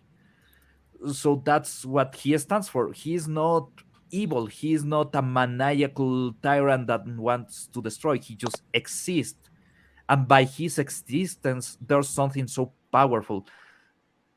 Is nothing more. It's like Galactus. He's just a power of nature, a power of the universe restarting once and over and A over natural again. disaster, a galactic Yeah, state, and basically. if you think about the arbiter of, if you think about basically every one of these constructions, they are beyond anything we can imagine. So our concept of truth and just good is inexistent. Our reality itself is just insignificant. So they are not evil per se. We are just in their way. That's the interesting part of Marvel. That's something that normally on DC, when you have a cosmic entity that is evil, is in reality evil. Here is more pragmatic because, well, they are just destruction, and destruction is part of existence. It's one of those more, it's just like these are more natural forces versus where in like the DC comics, you have like straight up evil. Their only Exactly. goal is destruction and to take over the world. Yeah, I definitely see where you're coming from on that one, Pablo. One of the things I loved about this though is like as we get towards the end of this issue, it's just that countdown. It's right back to almost that 10-second countdown they had earlier where it's like, is he going to make it? Is this going to happen? You know, you've got this great fight between Thanos and, you know, Warlock's evil version. And it's like, well, future self, not even necessarily evil version. Because as you go through and beyond, you kind of learn a little bit more that maybe it wasn't necessarily so much that he was evil, so much as that he had a purpose. And that's one of the things that, like, that's one of the things that I love about what we start to see in these last few pages here, is you see this epic battle going on between Thanos, who is literally the champion of death, who is absolutely obsessed and in love with death, versus the Magus, who you actually find out might not be quite the super villain you actually thought he to be, because of the fact that he is now being pushed and represented by what we'd essentially consider a life force. And whereas Thanos' only goal is complete and total destruction. And that's one of the things, like I talked about earlier, whereas you saw kind of the Thanos helping Adam Warlock, you're almost like thinking, oh, okay, maybe Thanos might, you know, maybe this is, if you didn't know Thanos' future, you might think maybe he might be at least a halfway decent guy. But then as things are start to be explained in these last few pages of this comic book, what you really start to understand is that Thanos is literally the embodiment of death. His only goal is death. And so even though Magus might have absolutely horrible and horrendous methods for what he does, and that's the reason why Adam Warlock hates him so much and wants to destroy him and never become him, at the same time, he still represents something better than what Thanos is, because Thanos is just, at the end of the day, outright evil and outright all about just simply destruction. And that's one of the things I loved about as this story concluded in this particular episode, was seeing all of that and seeing that make you go, wow, maybe things weren't so, like you were talking about earlier, Pablo, black and white as they are in like DC Comics. Things are a little bit more gray. You might, just because you might have automatically thought somebody was the villain, maybe once you look at the bigger picture, once you look at the bigger scope, there's not much more. There's much more to it. And Hungry, like you were talking about earlier, this really, the moral questions, the values that really get talked about in this comic is something where it's one of those things. If without reading this story, you would never understand that. And people that joke at comics, that laugh at comics, that laugh at people that read comics, have clearly never read stories like this. Because if you read stories like this, these are the exact same kind of moral questions and the same kind of value questions that you are asked with any good literary work out there. Do I have free will? Knowing my future, am I automatically predestined to be it? Is this guy that I automatically thought was evil because he's trying to control the whole world? Well, now I find out he's actually he's actually some kind of weird aspect for good, because he's, at least if nothing else, he might necessarily be good in our moral sense. He's at least trying to stop the end of the entire universe. So it's kind of one of those ends justify the means kind of situations. So it really gives you a lot of very moral questions to ask yourself. And the idea that a comic book is as thought-provoking as this, anybody that puts down on comic books just shows their ignorance of them, because this kind of thought-provoking contemplation is absolutely literary award winning. So I love this. And of course the artwork is freaking gorgeous. I've talked about this a million times. I know. I love this stuff. I love the cosmic stuff. I like the big blasts. I love the beams. I love seeing all the stars and the planets in the background. I love all that stuff. It just makes it feel the color, cosmic. the livelihood. everything about this issue is, or about this whole story, is just in the panels. If you can scroll a bit, no, scroll down. This is the part where everything is clear. Your spout futal bravado, my craggy foe. Surely you must realize that I was created to be your superior, created to halt your mad scheme of total stellar genocide. And yes, Thanos is already planning to killing everybody. And he's like, my superior never, for I am Thanos. I am dead.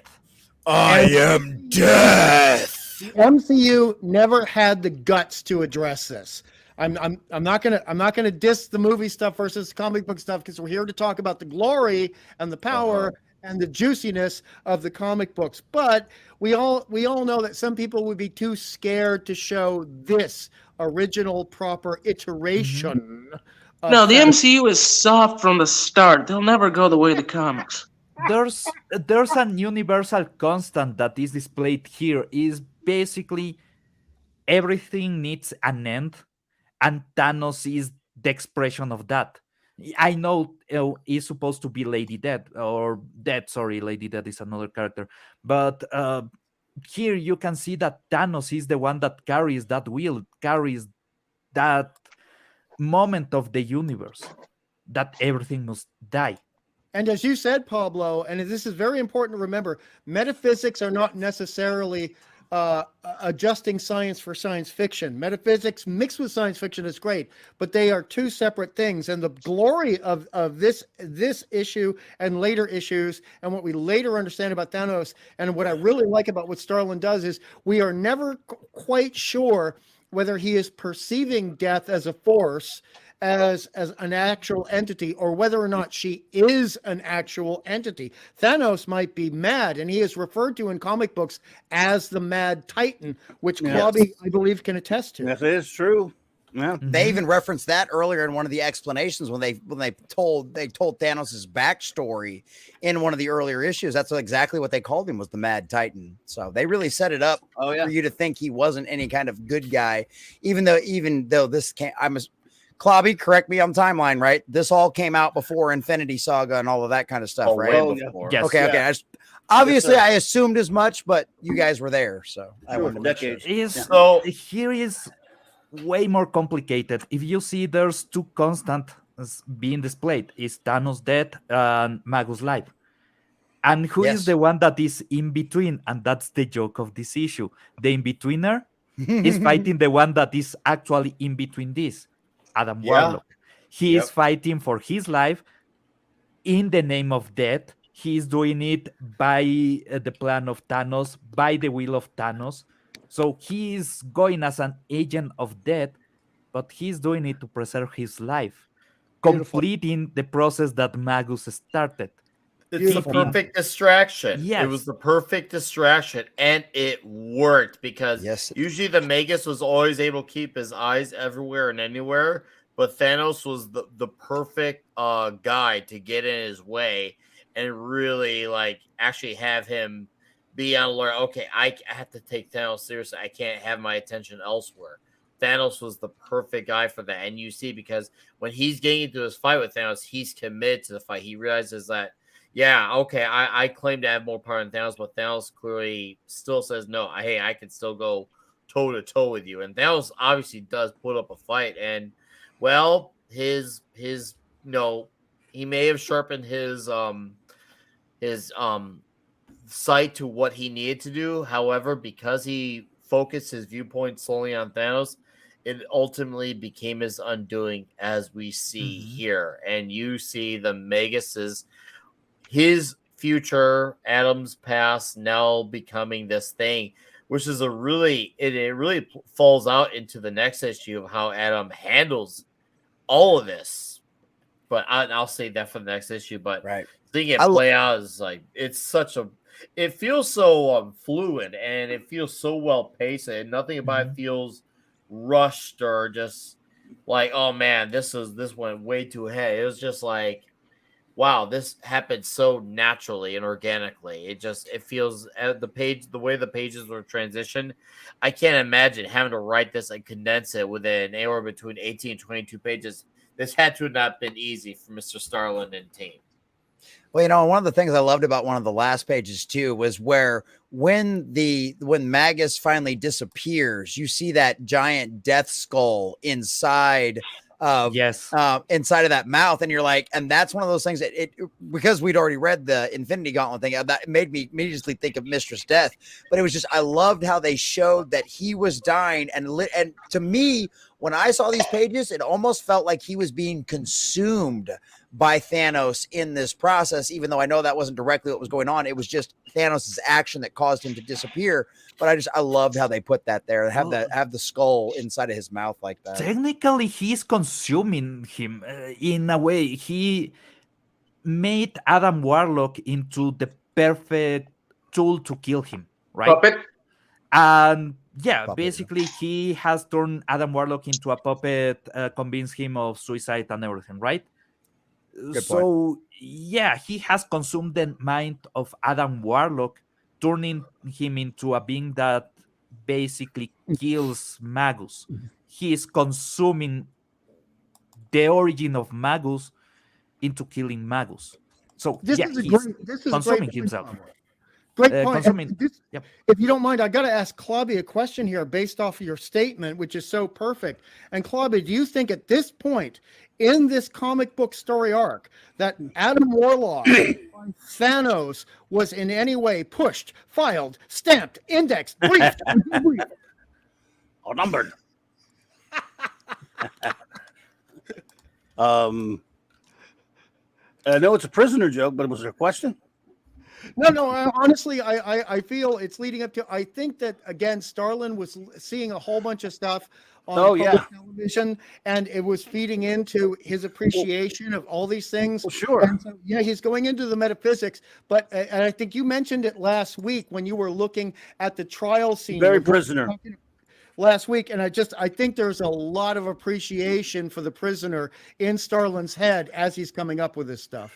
I think this story here was very much like his version of Fallout, the last episode of Prisoner. Yes. It was bonkers in a lot of ways.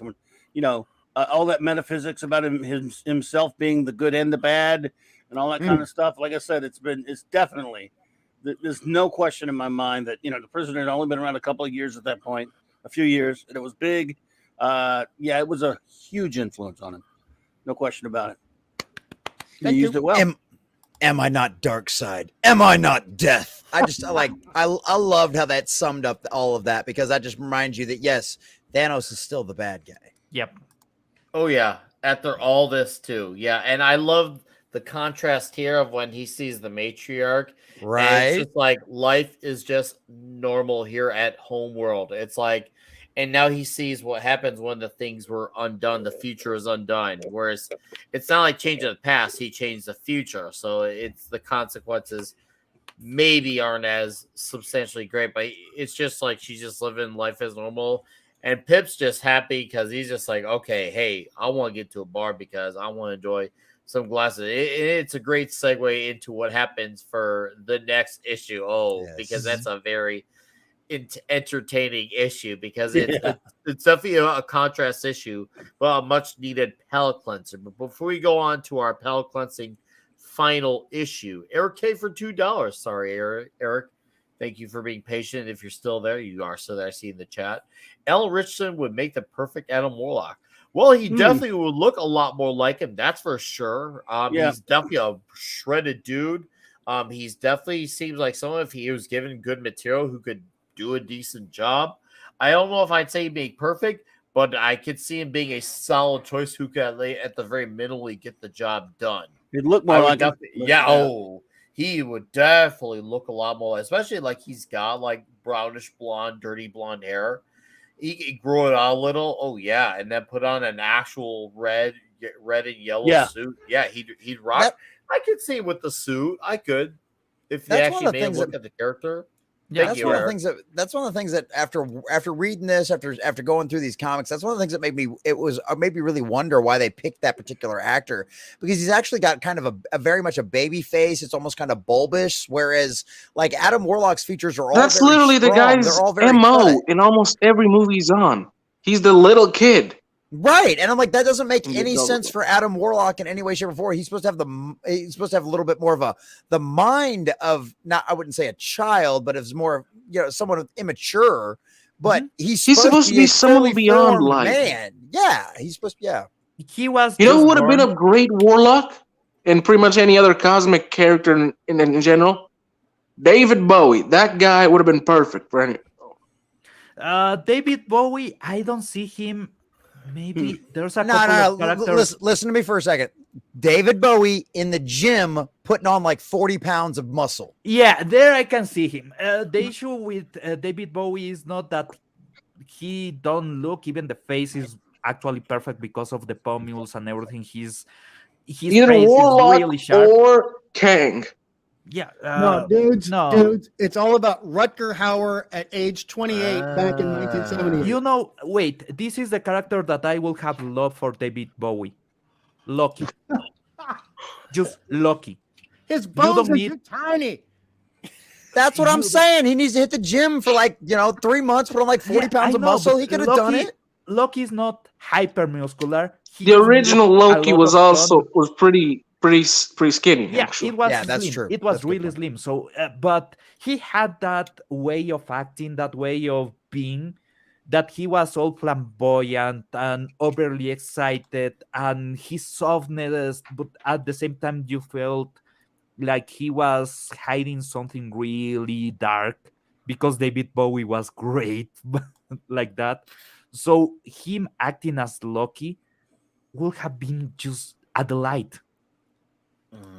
He was perfect for that role. Sadly, the MCU didn't exist at the time and doesn't exist now. So, yeah, Right. figures. Yeah, good point.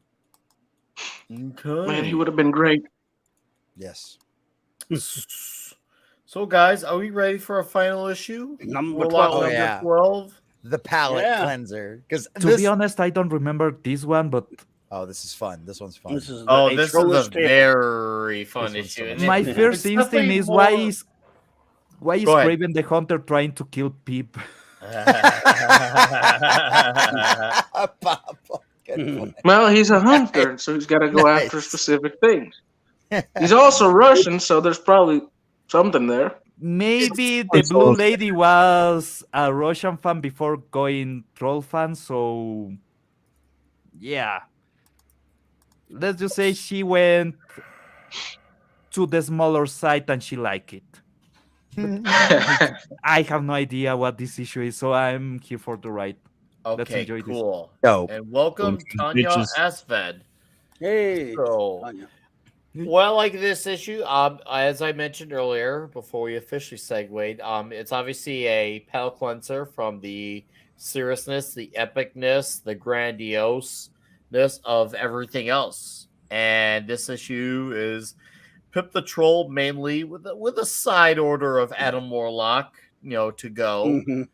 But your for here meal is Pip the Troll. Your to go Yes. meal is Adam Warlock, and Pip the Troll has a very funny, amusing story of it's just really fun. You get to see him being the little weaselly troll that he is, and what happens when he gets into trouble. It's just really fun like that, and he gets basically ditched by Warlock because Warlock his mind is kind of still like absolutely destroyed mentally of holy crap, that was the biggest like mind fuck for him. Everything that could have been is no longer, but still is to him because he had to see it all happen. So it's like he's still in this like I don't know if I want to say trauma, but he's definitely like still reeling from the events. Wait, so for but him he- mentally, he's still got a lot of recovery to go.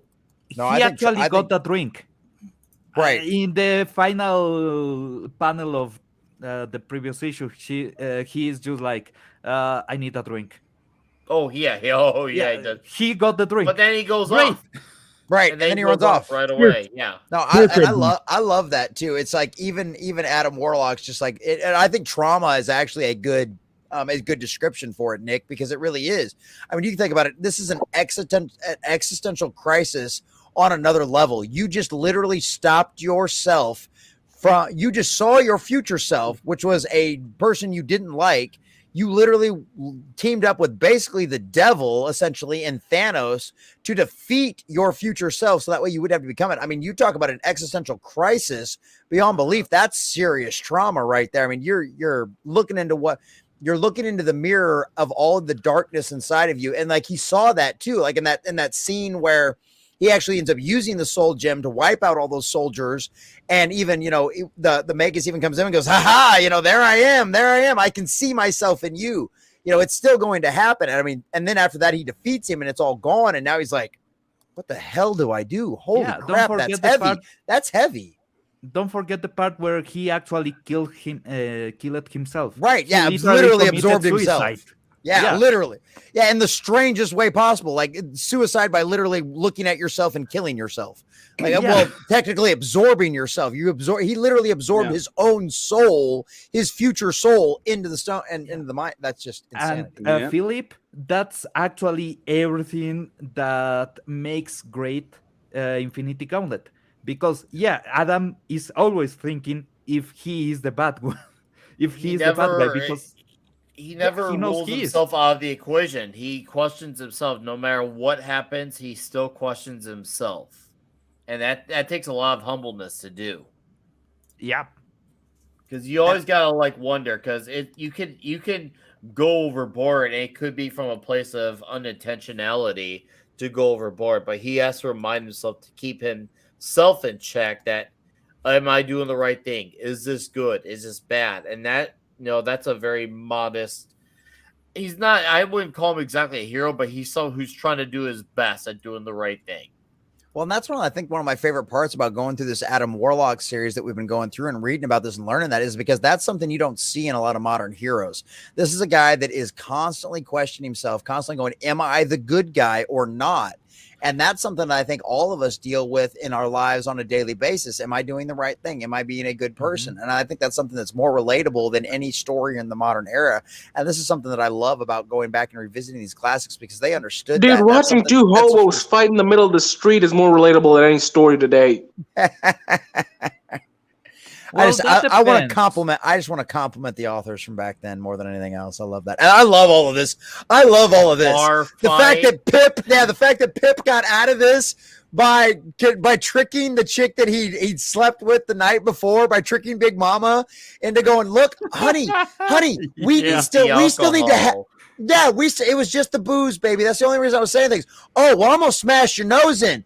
Oh, wait, this other guy over here that I just threw a drink in his face so that way you don't smash my nose in. Well, baby, he gonna kill me. And then we're not going to be able to have this argument. We're not going to be able to have this conversation. And she just waylays and wastes the entire bar. And oh my God, it was hilarious. That is pretty smart. Dude, yeah, it was. Shout out that this whole issue just made me love Pip so much more because the entire fight's happening and he's behind the bar getting wasted and he's like, hey, look, I won. I didn't do anything and I won. And then hello. This is how you do make a supporting character shine without taking away from the main character. You have the main character do his whole arc, have his growth or trauma or all of the above happen. And then it's like, okay, now we need to balance out the scale because that was wild. And then let's dedicate an issue to supporting character with Pip, because obviously Pip is his right hand man, his journeyman, who acts like he's getting things done when really he's not. He's not, but he's fun and we love him and he's very likable. But Pip having this night out, basically this is his version of hitting up the clubs and trying to get the ladies, and he steps off a big epic bar fight only to find the blue lady, and he's like, oh, hey, what do we got here? And of course, like all things, there's always a catch. And to that catch, I pass off the catch to Caster to talk about his thoughts on this issue. So, while this is ultimately a fairly fairly Adam Warlock light story, you get Pip's background here.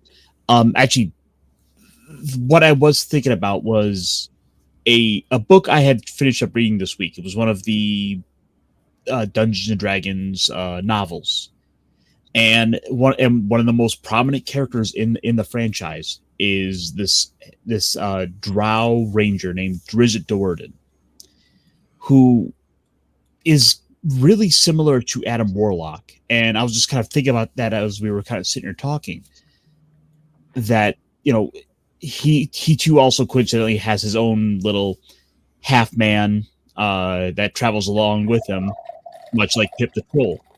Yes. Who, and it was little things like when Gamora was saying earlier, like, oh, I didn't notice you in the fighting. And it's like, no, Reed just is a little coward who hides in the background while everyone else does the fighting. But, you know, it's just kind of, it's a nice little change of pace here to see Pip the Troll getting into his adventures if he doesn't have someone there to kind of keep him in check. I mean, how do we first meet Pip the Troll? Well, he was in jail. Well, for other reasons, sure, but let's be fair. He would have wound up in trouble all the same if he doesn't have someone there to get him out of trouble. Let me ask you something, guys. If you had a godlike character, which is the perfect companion?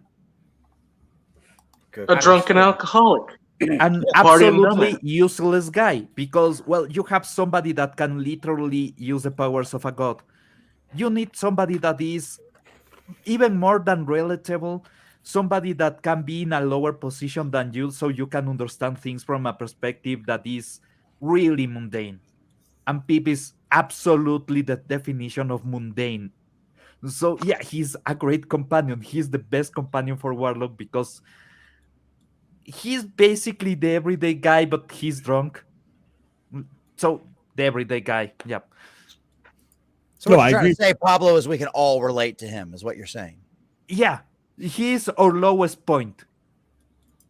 And we are seeing a god. So seeing our lowest point as the companion of a god is fun. It's just fun. I wouldn't say he's our lowest point. What I would say is I think Pip represents probably our most basic instincts, right?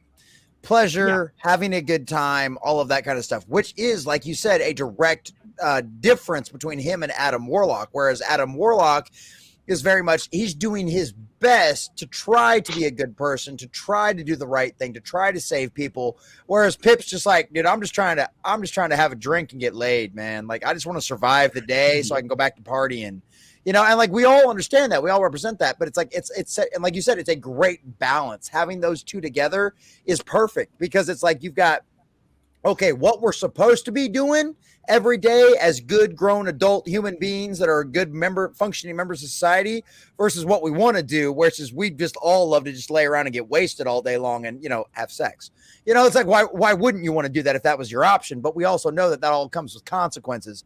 And I think that's what this particular thing shows right here too, is that even with those desires, even with Pip being kind of free to do those things at the exact same time, sometimes real life gets in the way. Sometimes you have to stand up and be a hero to a certain degree. And that's exactly what you see from Pip here, which I kind of like, because it's like, even though he was forced into being a hero, even though he was forced into it because of his own, you know, discretionary motivations, let's put it that way. It's still a great way to see that he still ends up, you know, doing the right thing, even if it might be not for the most unselfish reasons out there.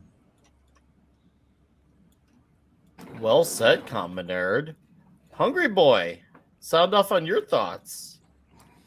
Okay, well, I mean, we're still getting the same art and the quality of art, etc. Although since it's a comedy story, I really appreciate Starlin pulling back on the elaborate layouts. But what I'll say in regards to what everyone else is saying, and what kids from the 70s will appreciate, is I really wish that 1970s Chris Claremont was as good at writing humor as Jim Starlin was, because he wasn't.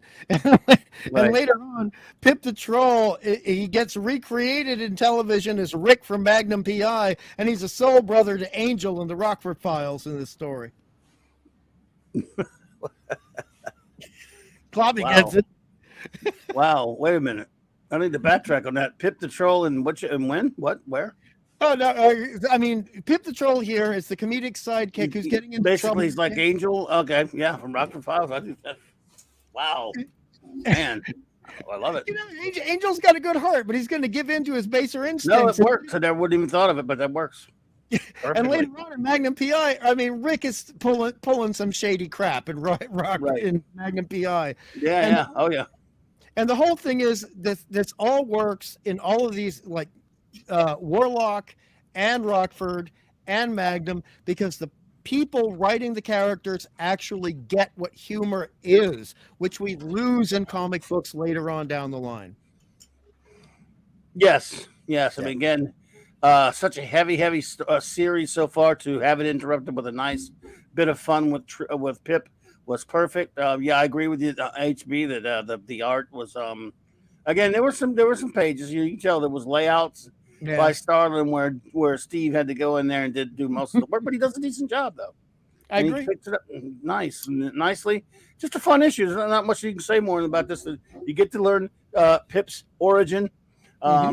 He is he's just a fun character that it's a shame how he got cast in the MCU, right? Ugh. Did they put Pip Patrol in MCU?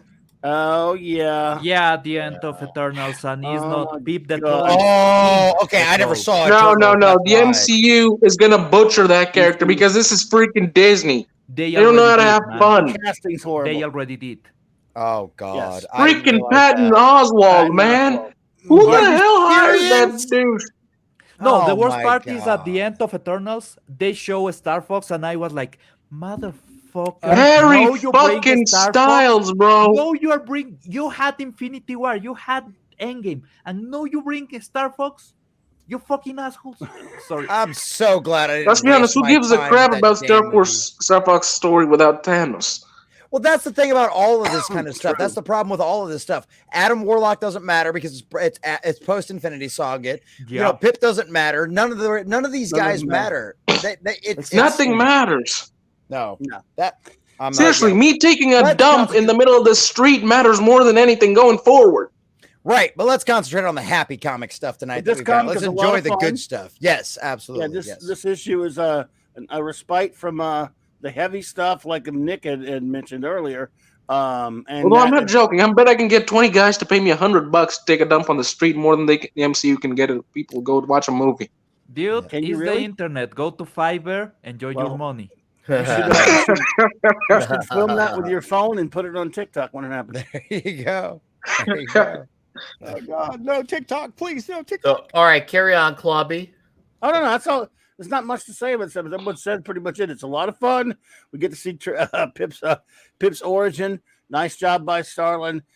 A good decision for him to give us kind of a lighthearted story here.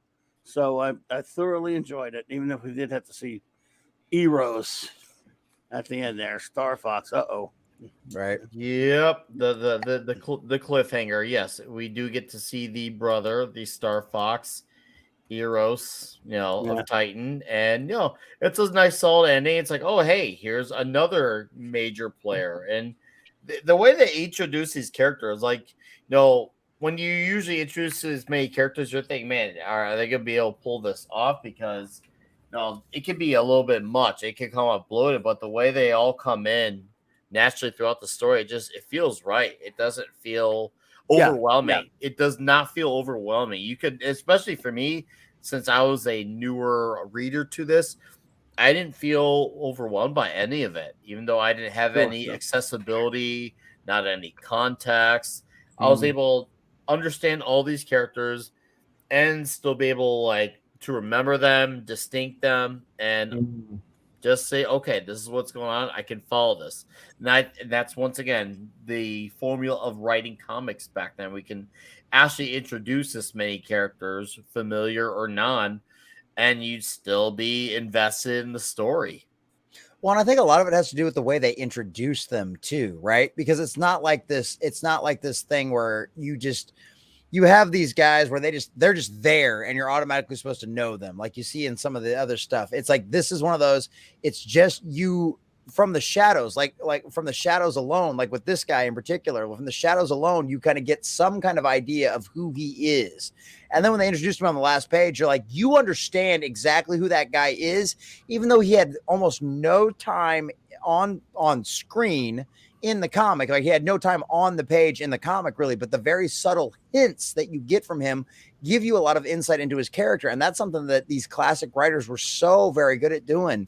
And the good quality writers are good at doing. If you can do that kind of thing, you can introduce somebody very subtly and everybody goes, wow, okay, that's going to be a really cool character to find out more about later. And I think that's a great way to do it. Agreed. Strongly agreed. Did anyone else want to say anything? I'm trying to make sure everyone had their say on this wonderful issue. The only other thing I wanted to say was this made me attracted to blue chicks. Weren't you already? Well, Star Trek got me into green chicks, but yeah, I know the feeling, bro. Dude, Star Trek, Star Wars. Oh, come on. Jabba's Classic Palace. breed. If you Hey, don't- I wanted to save her too. Okay, I totally related to Pip right there in that first moment with her and him together. I totally. Let's wanted to admit, save her, too. most dudes in this world that grew up with those things have a secret dream to one day go into space and bang in a hot alien chick. dude, it's not secret. It's not secret. It's not a secret. So Just No, look absolutely at not. the internet right now. Look at what they are doing with AI art. It's not a secret. It's common. So I do think it's kind of funny that our villain of this Proboscis basically looks like what was used for Namor in the 90s Fantastic Four cartoons. Sorry, did you say Namor? Don't say that. Oh no! His favorite Fantastic Four Don't cartoon. do things like that. bulky, Do though. not put those nasty new things upon our classics, okay? Do not do that kind of stuff. Yeah, I know. Don't do it, bro, or I'll figure out how to jump these screens and slap you. Hey, I knew it. I'm crazy with enough. the troll. I'm trolling. So just That's kind why of we love you, Pablo. finishing up the Yeah, we thought. do. Yeah, go ahead, Caster. I like seeing Star Fox here because this is again, it's a character that I've never really had much of any real kind of knowledge of outside of. Oh yeah, he's I think been around the Avengers a couple times and he was in Infinity Gauntlet. That's about my extent of knowledge for him. So I am looking forward to getting to the next episodes and actually getting to see a plot involving him actually doing something. As he steals Pip's girl. Which wasn't Pip's girl to begin with. Yep. That's which is one of my favorite parts about that. Pip's like, oh, I did the right thing and I got screwed. No, It's also and not it's the also way I wanted. It's also notably easy for Star Fox though, because he's got the pheromone powers. yep. I forgot about that. Good point. Mhm. Also, that chick is exactly what Pip needed. Oh, he didn't just cock block him. He had her the entire time, and she used him to get to Eros. That's all Yeah. that was, Office Girl. No, Pip a girl was that used. Pip was He needs to used. go back to the part. He was a means to an end. just think about the character that is Pip, right? You need a woman that is a gold digger, in this case, a power digger, for that kind of character. Because if you pair him with a nice lady, well, that's poor lady. Here we are like, yeah, Pip kind of deserves it, so it's perfect. I don't know. Pip just needs to go to church. Needs to go to church, find himself a good Christian woman, and she'll straighten him out. That's all I'm saying. Don't say It's pretty funny because in this case, Pip allowed a blue-skinned woman to turn him into a Pip squeak. You remind me to my grandmother. My grandmother used to say exactly the same that I needed to do. Dude, that's I needed to basically go every to church and grandmother. Get a nice Uh, lady. Pablo, she's right. Your grandma's right. Listen to your grandmother. Yeah, That's no, literally every grandmother ever. 20 after a bad relationship and having a kid. Yeah, kinda. She was right. I admit it. Strange how those people that have lived longer than us have a little bit more knowledge than us, huh? Indeed. Yeah. All right. but you- Oh man. Yeah, do we get everyone? I think we've all Yeah. said our piece on this Yeah, issue. this was a great. This was like Clobby said. This was a great little break from all the heaviness we just had. This was fun. Agreed. Jim Starlin knew we needed it. Yeah, 100%. All right. Well, Wise I man. guess next He needed week we'll if anything, yeah, I'm gonna agree with Klobby. He needed it himself because obviously he definitely has some strong feelings of certain organizations, and he put some influences, some more subtle, some less subtle, throughout the issues, and it showed. And I think it definitely was good for his own mental health as well. So yeah, and it works both ways for the writer and for the reader. So it's nice, and it means that next week we could talk. It'll be our not only our third and final episode, but we get to do 5 issues next week because we have Warlock number 13, 14, and 15, and what was the other one here? The Avengers Annual number 7 and Marvel 2-in-1 Annual number 2, which of course we'll have links for those to check it out. So that's gonna be our third and final huge episode. Huge recommendation. Show Captain Marvel getting punched. No, Only 20 That's a good way to close. For old time's sake, why not?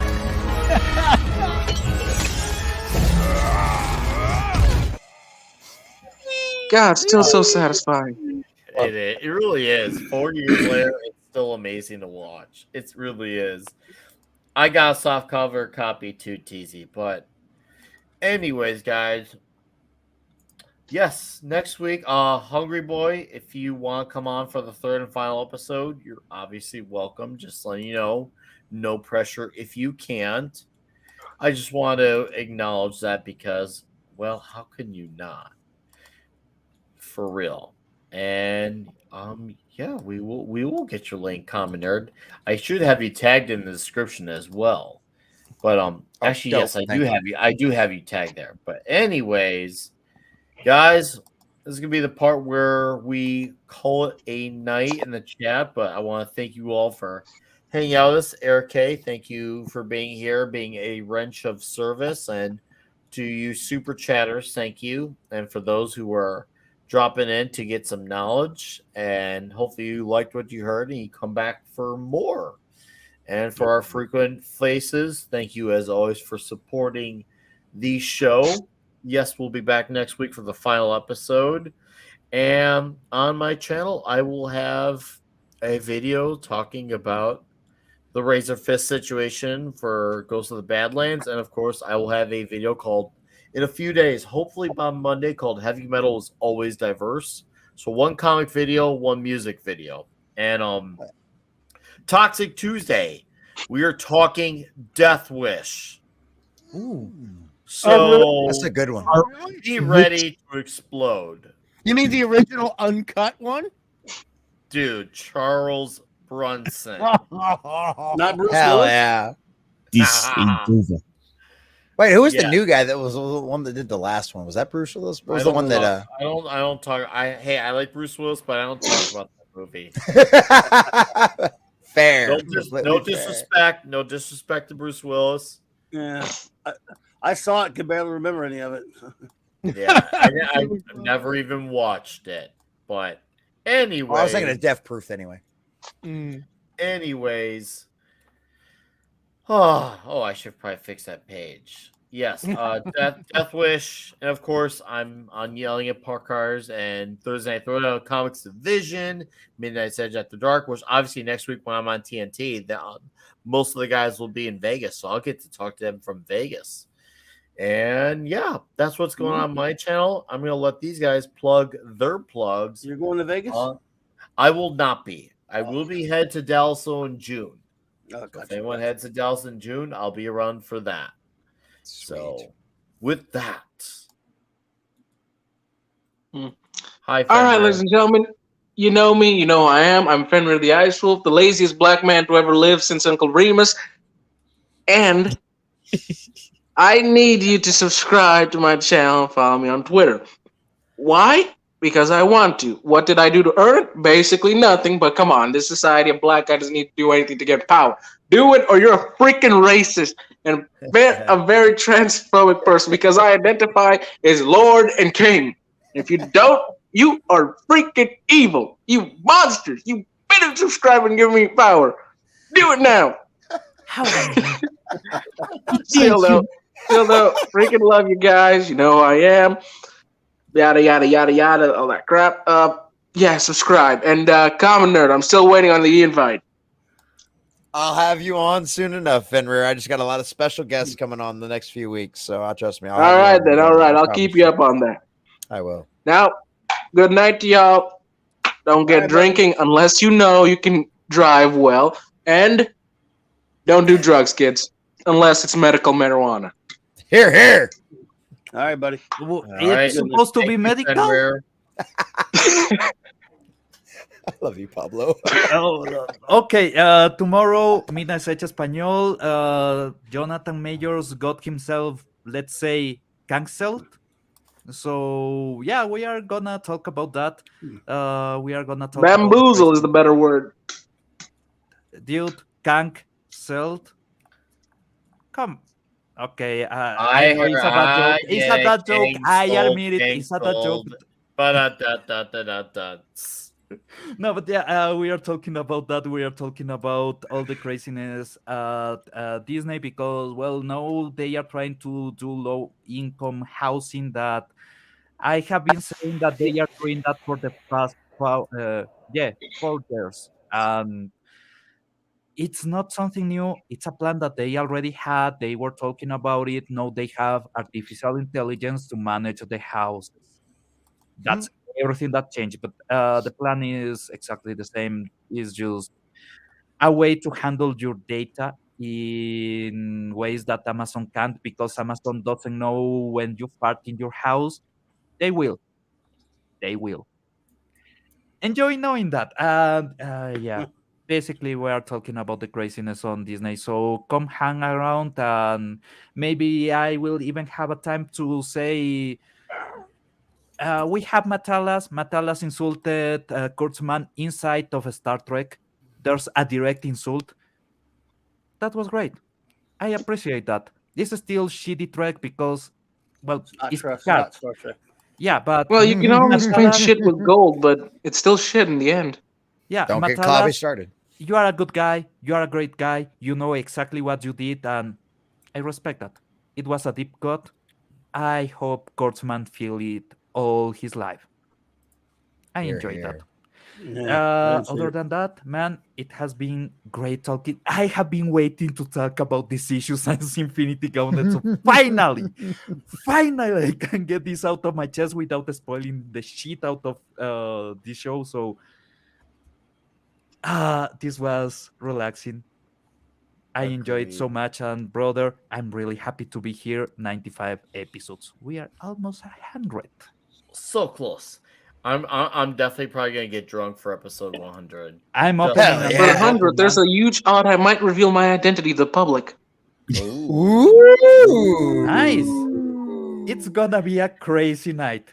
I have it's almost 50, 60 years old whiskey. I don't even know if it's still good. I'm opening It doesn't go bad, I that promise. one. Yeah. Yeah, it doesn't go bad, I promise. So let's enjoy 100. It's gonna be crazy. I can't wait. Yeah, we'll look at I think June. Let me look here. June 5th will be episode 100. As long as nothing goes, sideways. June 5th, Friday, June 5th. Yeah, Friday, June. Oh, sorry, I meant to say June 2nd. Yeah, June 2nd, because obviously I'll be in Dallas June 9th. But yeah, June 2nd we should be all good to go. I'm actually looking at the calendar right now. 595, 96. Yeah. Hell yeah. June 2nd.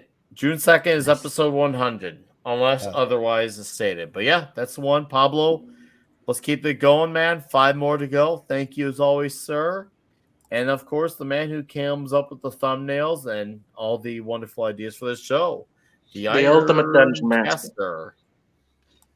Why, hello there, ladies and gentlemen. This is Ironcaster speaking, and you can find me over tomorrow on T-shirt Historians for the Week in Geek, where we actually have some tabletop news that isn't directly Wizards of the Coast fucking up for once. Woohoo! And who fucked up this time? Oh no, actually, this one's actually slightly interesting. So, Critical Role has just announced to the world that they're official, that they're new RPG is coming. It's called like Dagger Heart. And considering that Critical Role is like the single most popular Let's Play live stream of D&D, this is one of those things that's going to be very interesting to talk about and cover coming up, because where Matt Mercer and his gang are, people are going to follow them. So yeah, this has some potential implications for the hobby. Interesting. That aside, I should also be over with Snowdub tomorrow I think the season 2 of the Cotton Council. I think we're starting that up tomorrow. And then Tuesday, I'll be over with Pops and Stone Loki for Talk Hard, where we are delving into the 1995 classic Mortal Kombat. Mortal Kombat. Dun, dun, dun, dun, dun, dun, dun, dun, dun, dun, dun,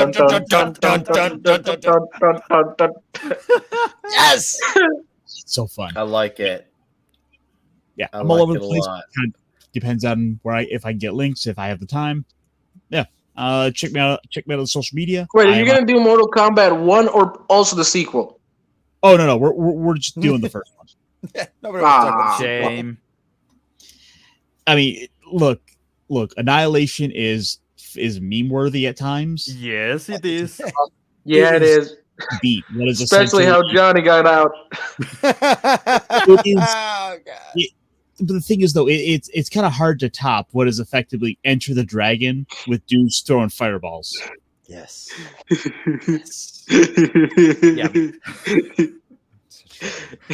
All right, Caster. It's been good. It's been great. Thank you as always for your services. I'll be seeing you soon. guys. This has been fun. The Common Nerd. As always, Nick, thank you for being here. Obviously, shout out to the chat. Yes, I am Jesse with the Common Nerd. I bring you pop culture and all things nerdy through a common sense lens. If you like, obviously, nerd stuff, I do videos on all that kind of stuff all the time. But next Wednesday, if you have any kind of interest in thriller movies and kind of like thriller horror movies, kind of like the Silence of the Lamb kind of stuff, go check out the Nefarious movie this weekend. Go check it out. It's absolutely incredible. It's got Sean Patrick Flannery from the Boondock Saints in it. I have had 2 of their actors on my Wednesday night show, Winding Down Wednesdays at 6 p.m. on Wednesdays, Central Standard Time. And next week, thank you, John Can, who is a stunt man that's been around for 40 years. Stunt Brat might have been hanging around in here earlier. She knows him as well. They know each other. Next week, I'm going to have both of the directors from that movie on my show Wednesday night, 6 p.m. Central. I am super, super, super stoked to talk about this. If you have not seen this movie already, definitely go check it out this weekend. It is absolutely incredible. Sean Patrick Flannery does an absolutely amazing job. If you don't know who Sean Patrick Flannery is, if you've ever seen Boondock Saints, you will know exactly who I'm talking about. He does an absolutely amazing job. It is literally on par with the Silence of the Lambs kind of performance. You're going to love it. If you like Silence of the Lambs, you are absolutely going to love Nefarious. I'm going to have both of those directors on my show next Wednesday night at 6 p.m. Central. So definitely come check that out. Come subscribe to my channel. Come hang out, because that is going to be absolutely incredible. This stuff is growing. I just crossed 2,400 subscribers. We are getting more and more inside of independent media, like the little promotional thing says behind me, promoter of Iron Age media. It's not just about comic books. It's not just about television shows. It's about independent media, independent films, all of that kind of stuff that's out there trying to do their own thing, trying to support the parallel economy. And that's what we are all about, because the only way we are ever going to get any good quality stories again is if we support the parallel economy. Shout out to, of course, Razor Fist tonight, who crossed 100K. Shout out to all the rest of the Iron Age guys out there. Jason Sander. Capitalism good. Hail! Yeah, it is. We are winning. We will win. We have won. History just needs to catch up to the rest of us. And the only way we're going to be able to pull that off and make sure we finish all the way to the end of the line is that all of you guys come out and support independent movies and support independent comic books and support independent stories, because that's how we win. And that's how we get good classics back that not only will we get to love, that we get to be able to pass on to generations after us. And that is the most important part about every single thing we are doing. We will save this Western culture. We just have to be dedicated, and we have to stick to it, and we have to stick by it. So come check out next Wednesday, both as like I said, both of the directors from the Nefarious movie. It's going to be great. It's going to be incredible. I cannot wait to see you guys there. And as always, thank you, Nick. Thank you, my brothers on the panel. Thank you to all out there in the chat. This has been an absolute blast. And this reminds us why we have good storytelling and why we should continue to find it everywhere we can. Thank you so very much. Thank you, sir. All right. We'll see you soon. Thank you as always for being here. Love your input. Have a great weekend. And then 2 more gentlemen, and then we're out of here. Clobby. Hey, well, thanks for having me, buddy. Common Nerd, how can you mention Sean Patrick Flannery without mentioning young Indiana Jones, buddy? What did you say? Was he in Indiana Jones? Young Indiana Jones. He played young Indiana. Oh, that's right. I forgot. Sorry, Iron. Sorry, I heard a about good show. Yeah, it was a pretty good. I never even. Yeah, that was beyond Gotcha. a little beyond. I got Thank you. you. No problem, man. I will look it up now. Thank you. Cool. Anyway, thanks for having me, brothers. Appreciate it. It was a lot of fun, as always, talking about this great comic and hanging out with you comic shop boys. It is always fun. And chat, you're all fantastic. Great to see you all. Tomorrow night, 9 p.m. Central Standard Time, my wonderful first officer, R.M. Briggs, and I will be reviewing 4 more episodes of Real Star Trek on Saturday Night Star Trek. Deep Space Nine now in the 6th season. We review only real Star Trek, none of the fake trash from after 2005. So we got that. And Monday night, I actually be over at my buddy J-Man's channel. Ooh. We're going to be reviewing all of the Legion of Superheroes from 1958 to 1989. So we're another segment. We're just starting that out. All the Legion appearances for that. And then, I forgot. Sunday night, I'll be over at the Geekery at our good buddy Mark D with the Cheese channel. Yeah, so don't forget the great chief engineer, his channel. So I'll be there for that 10 p.m. Eastern. And you know what? We do have a great friend of ours here who is one of our favorite buddies out there, who is our great wrench friend, D. Bud Martin. And this coming Wednesday night, he will be on with me. We are going to review an Iron Man comic. He's the ultimate expert in Iron Man. He's a friend who's joined us here on many occasions to review stuff. And he's going to join me. We're going to review Iron Man number 6 from 1960, Awesome. 68 or whatever. So we're going to review it's an Iron Man classic and with the ultimate Iron Man expert, D. Bud Martin. So there you go. And thanks for having me, buddy. The pleasure is mine, sir. As always, good to have you. And I practically see you every day. It's awesome. Hey, sir. It's great. And of course, I'll see you here. And of course, I'll see you on Midnight's Edge. Until then, sir, have a great weekend. Yeah, buddy. We'll kill on Saturday Night Trek. And now, last but absolutely not least, I'm so glad he came back with us. And he's welcome to come back for the final round, the Hungry Boy. Hey. Well, I'm going to make my final statement short but sweet. I just like talking about great comics with great guys who in no way are Yancey Streeters or Funky Flashmen. Damn right, brother. Here. Nah, dude. Seriously, it's been excellent. So glad to have you back on. I hope we get to do it one more time. Yeah. All right. Until then, sir, have a great weekend. And guys, this is it. This is the part where you gotta go home. Turn out the lights. The party's over. It's over. Go home.